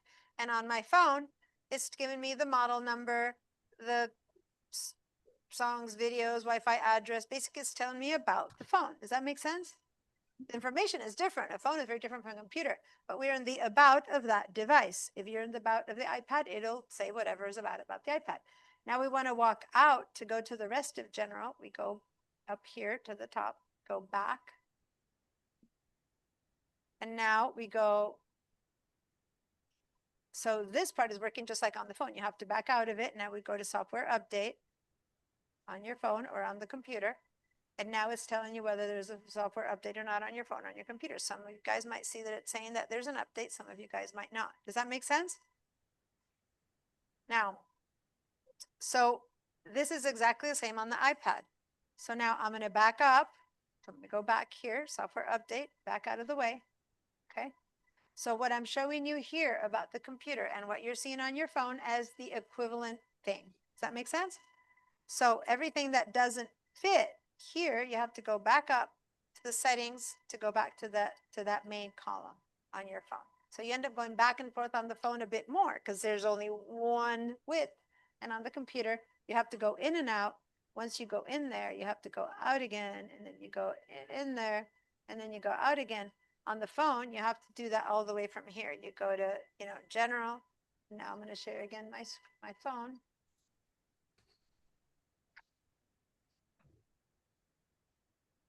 I don't know where it is. All right. So now I'm sharing again my phone. And in the phone, there we go. When I go to, I have to go out to settings. I see only that left column. So when I go into general, and then I go into about, I've gone in twice. Chunk, chunk. Now when I want to walk out of here, I have to go back once and then back again to be able to go down to the next thing, accessibility. Does that make sense? But it's basically the exact same thing. And you won't see that, Jenny, because on top of that, on your computer, first of all, you're not doing it because both of your things are dead. So once you see it, it'll make more sense once you do it. But also, your computer is not going to be the same because on your computer, the settings look, and for everyone else to know what's happening to Jenny, she has a computer that's Monterey. Her system settings look like this. Not at all like the phone, right? Now, the system, they used to be called system preferences, and they've looked this way for 20 years on a Mac. And we use them this way. And they switched in Ventura, they switched to make them look like the phone and the iPad.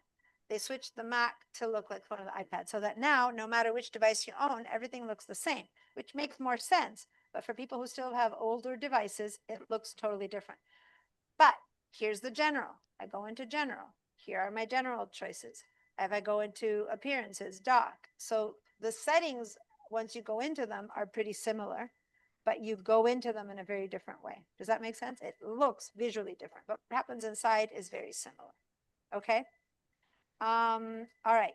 So we're going to spend a lot of time here in these system settings. And so when you get back to your house and charge all your devices, see if you can follow along at least the phone part. Okay. The phone settings have looked like this from day one, even if you have an old phone or a new phone. iPad settings have looked like this from day one, even if you have, that's my 15 minutes to class ending warning. If I don't do this, as I said, I keep going. So when you see an alarm, Oh, I people found it. calling me, it's my 15 minutes. You have to just turn me off. It's like, I've got 15 minutes.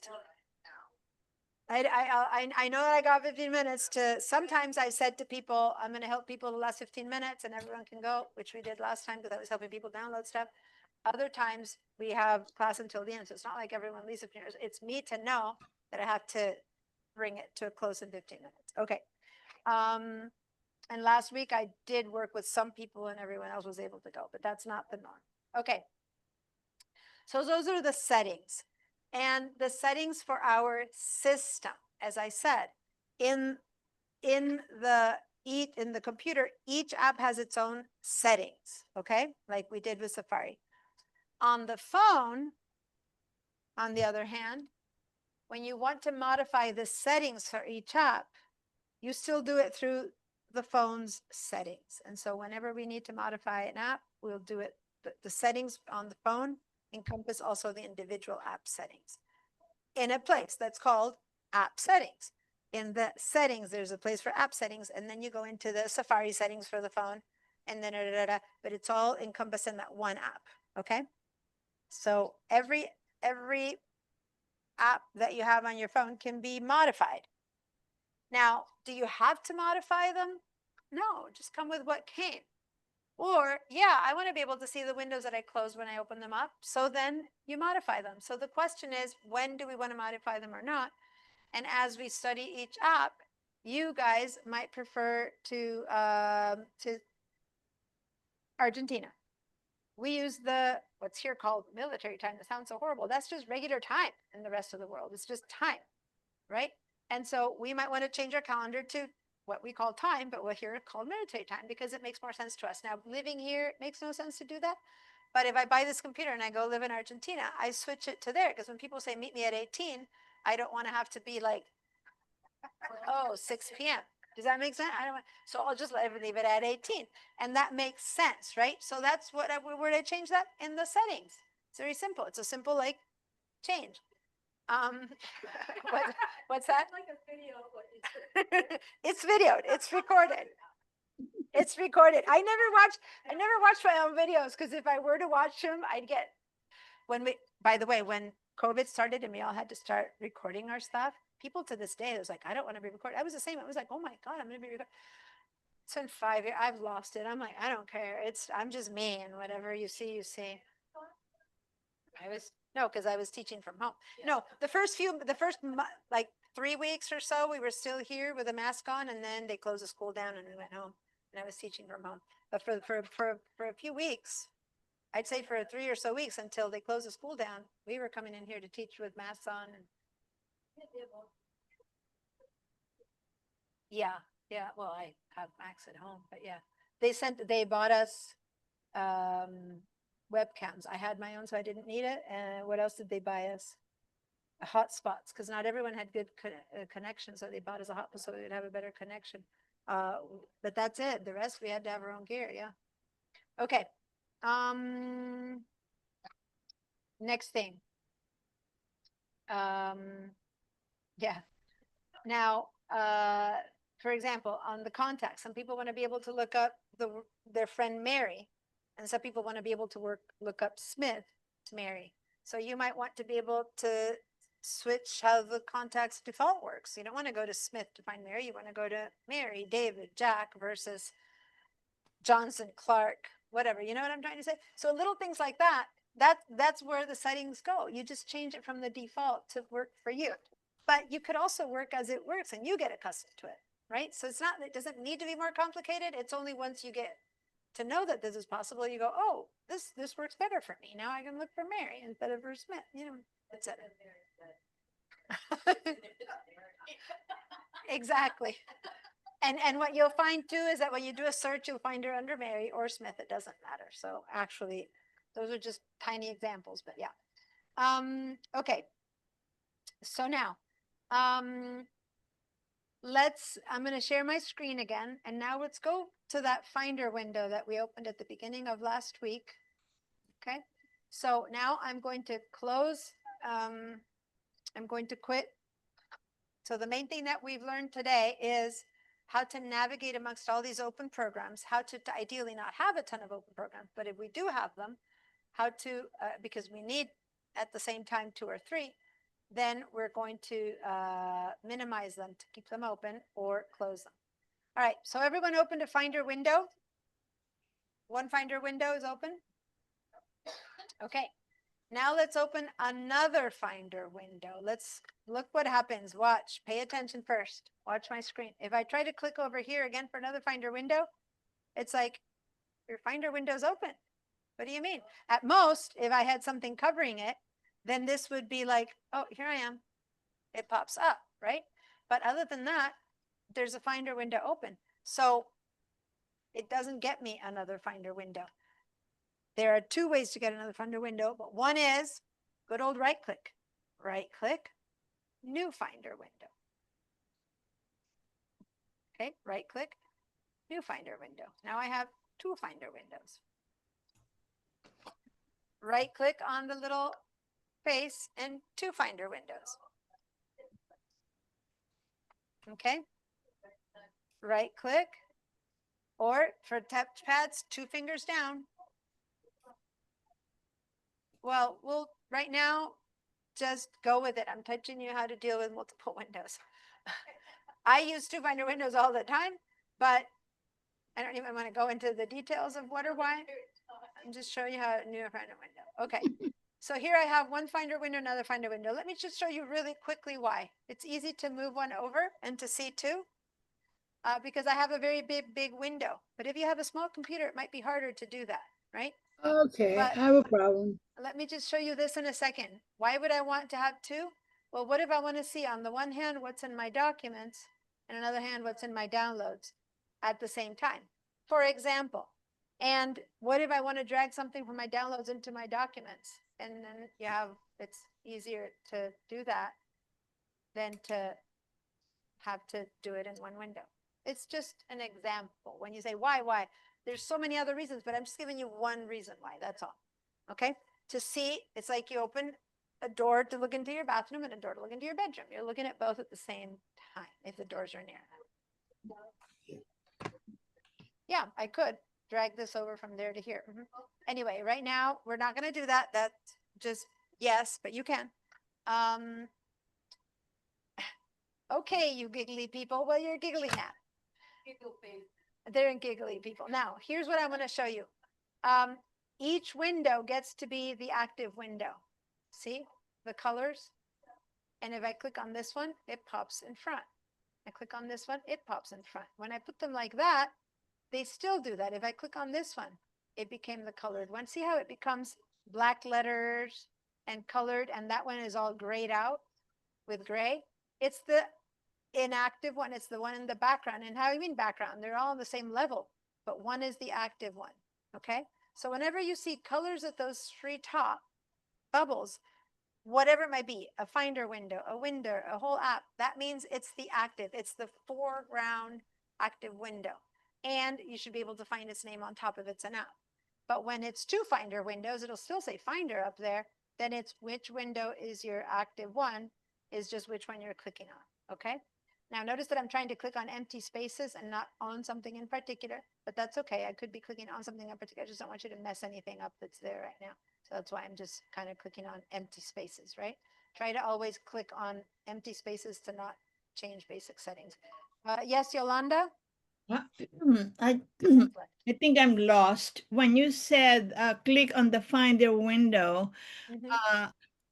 in me, the Finder window is the one with the blue and white picture, Yeah. like a So when twin. you click again, it won't open another one automatically unless you do a right click and then you say new Finder window. That's to have two different ones. Click Diane, can I butt in? Yeah. When Hold on, I hold on. did But let me make that, sure Yolanda, wait. Yolanda, did you get that though?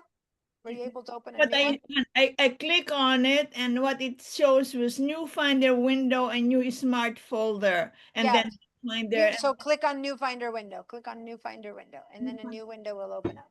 Okay, and and then you'll it's have two. open to recent, which is not really recent because That's okay. They default to recents. Both of them will say recents. I just now suddenly it's two that look exactly the same. It's two windows that look exactly the same.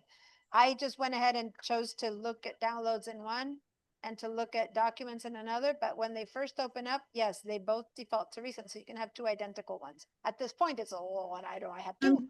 on top near side by side with the I'm gonna teach you something with this. So right now, as long as you have two windows open, hang in there. I'm gonna teach you something. Barbara, you were saying something?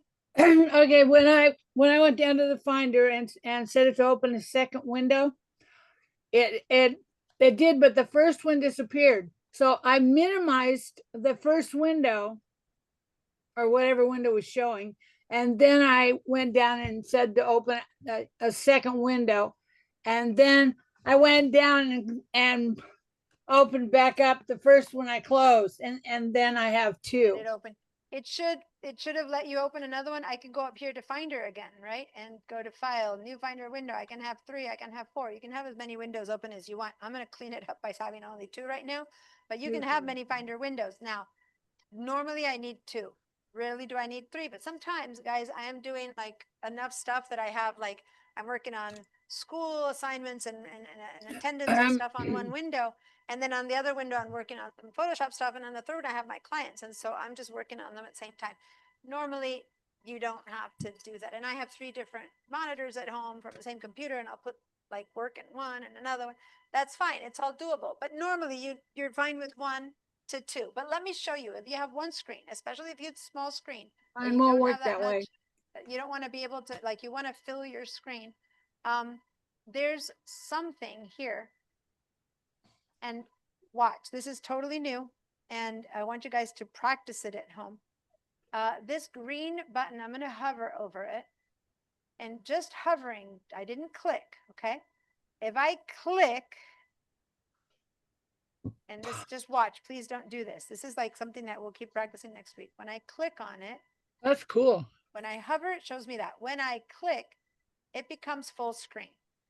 This full screen mode is, for some people, the only way to work on a computer. For some people, it's like, what happened to my computer?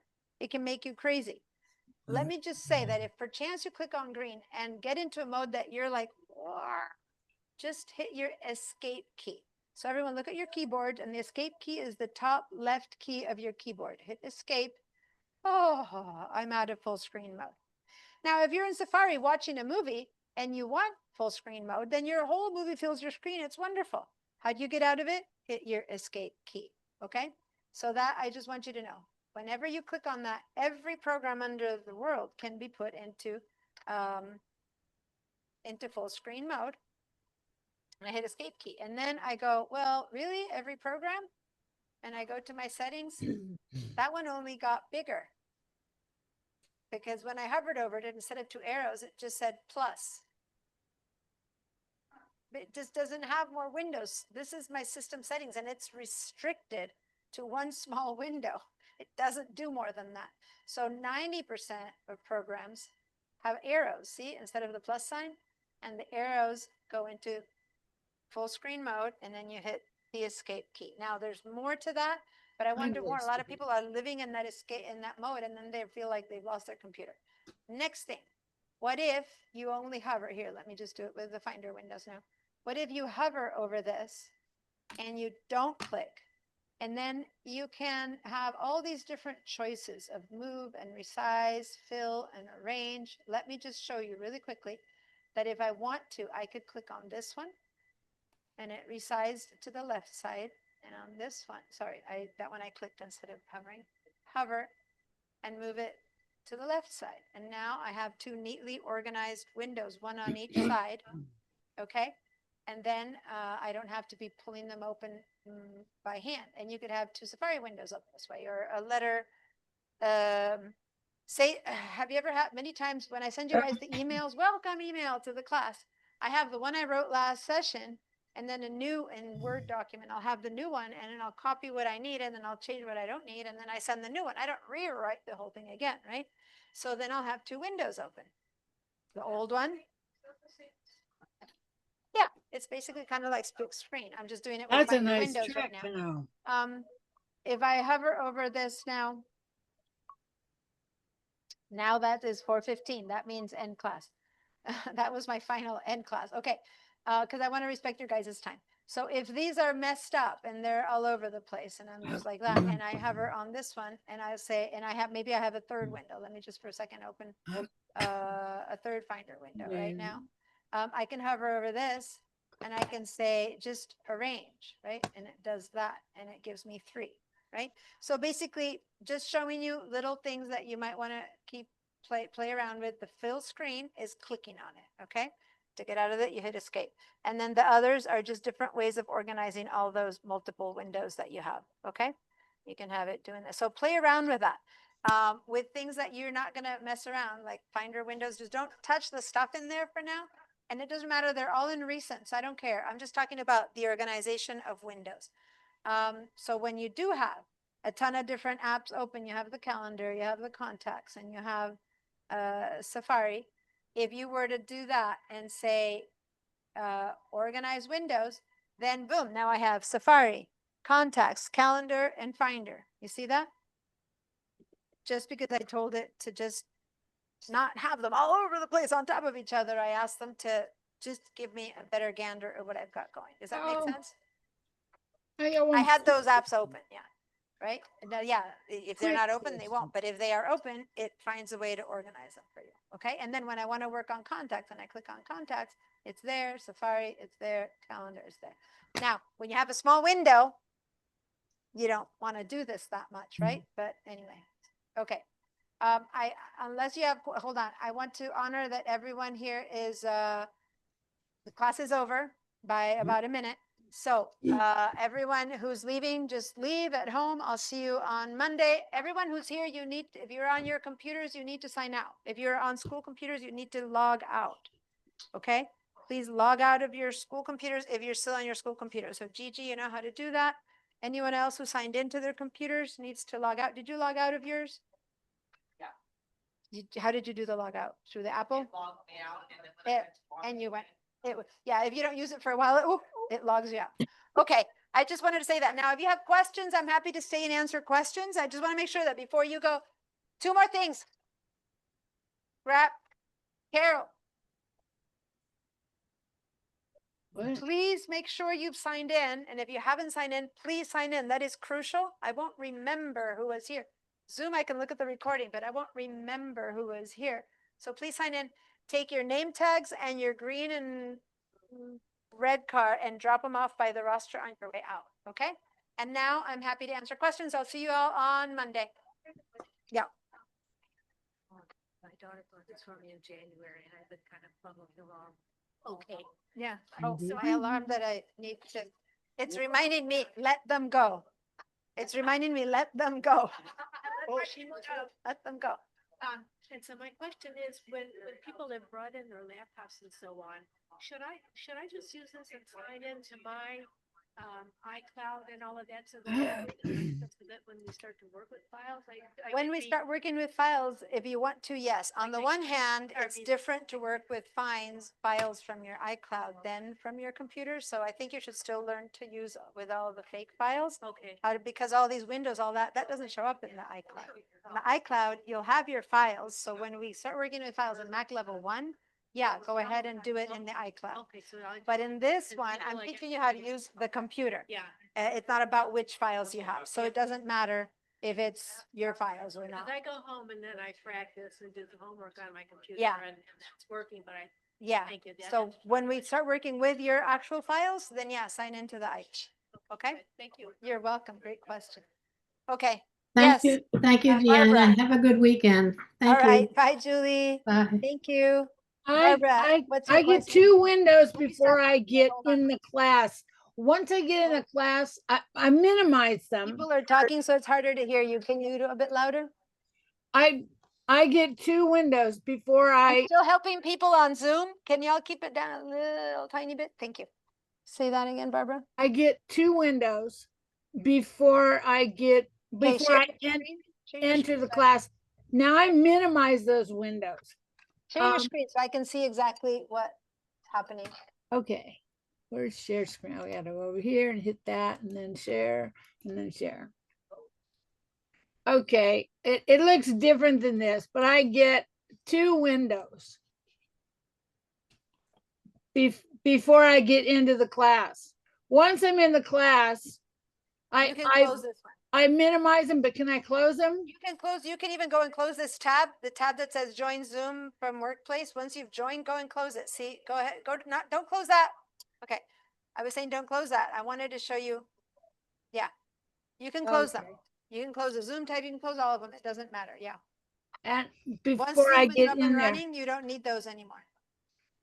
Okay, now I have, it says I'm screen sharing.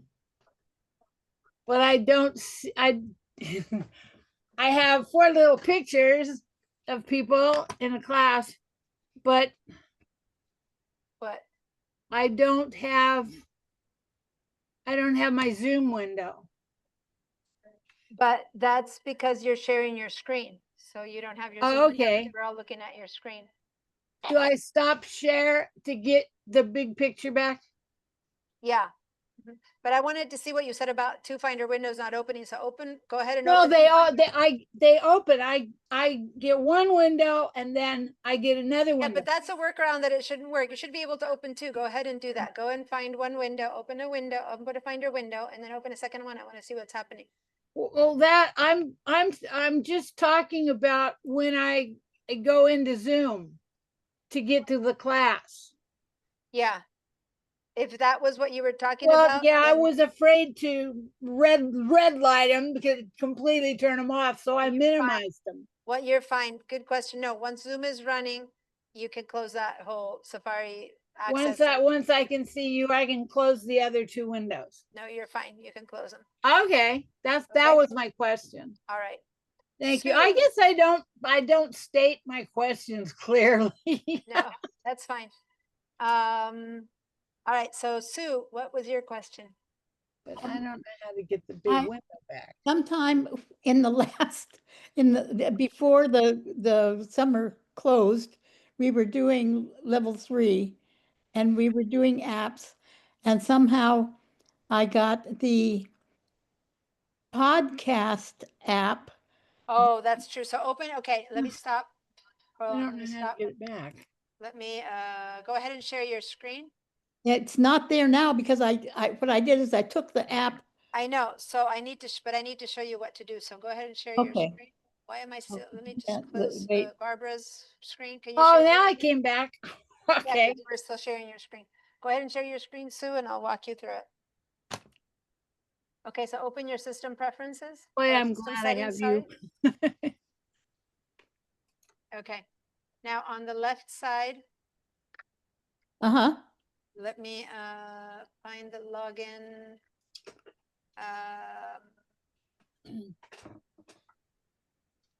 Go to general Okay.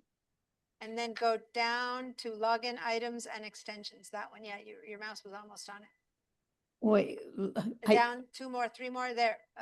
Right, you're passing it 2 up. login items and extensions, Yeah. right? Left click? Yes. No. Yeah. Regular. Just regular click. Okay. So go to up to the top. It says podcast app. Yeah. Select it. Yeah. And now click the minus that's right under it. Oh, There you go. thank you. So now it won't open up anymore. Thank you. Thank you. Thank you. You're welcome. I wish everything was as easy as that to fix. All right. Okay. See Thank- you guys. Thank you. Sweet. Bye. Bye. Get some Yeah. rest. You look tired. I look tired. Yeah, you look tired today. I was here an extra hour trying to make the tech work. It's intense. Yeah, I get really tired. Teaching from the online was hard at classes. first, and then we figured it out. Teaching in person is hard to really figure out. Teaching HighFlex was hard. We figured it out. I did it for 2 years, and then we stopped for 2 years because they remodeled this room. So I'm relearning. And yes, I'm exhausted at the end of these classes. It's a lot. So am I. I'll get back. It'll get comfy again, but I'm still working on Thank you. it. Take care. Hi, Diana. Thank you very much. You're welcome, You have a Alan. nice weekend. So, you know what? When we have a bit of time, Alan, I want to make sure that I can get you interacting with the class, like saying yes or no, or writing in the chat. So keep Okay. watching the recording, and then I want to get more feedback because I need to be able to make sure that I hear you. Oh, okay. have I'm questions, kind right? of slow, but I have to replay your recording, then get more to digest. Okay. Okay. Thank you very much. Thank Okay. you. Bye. Bye.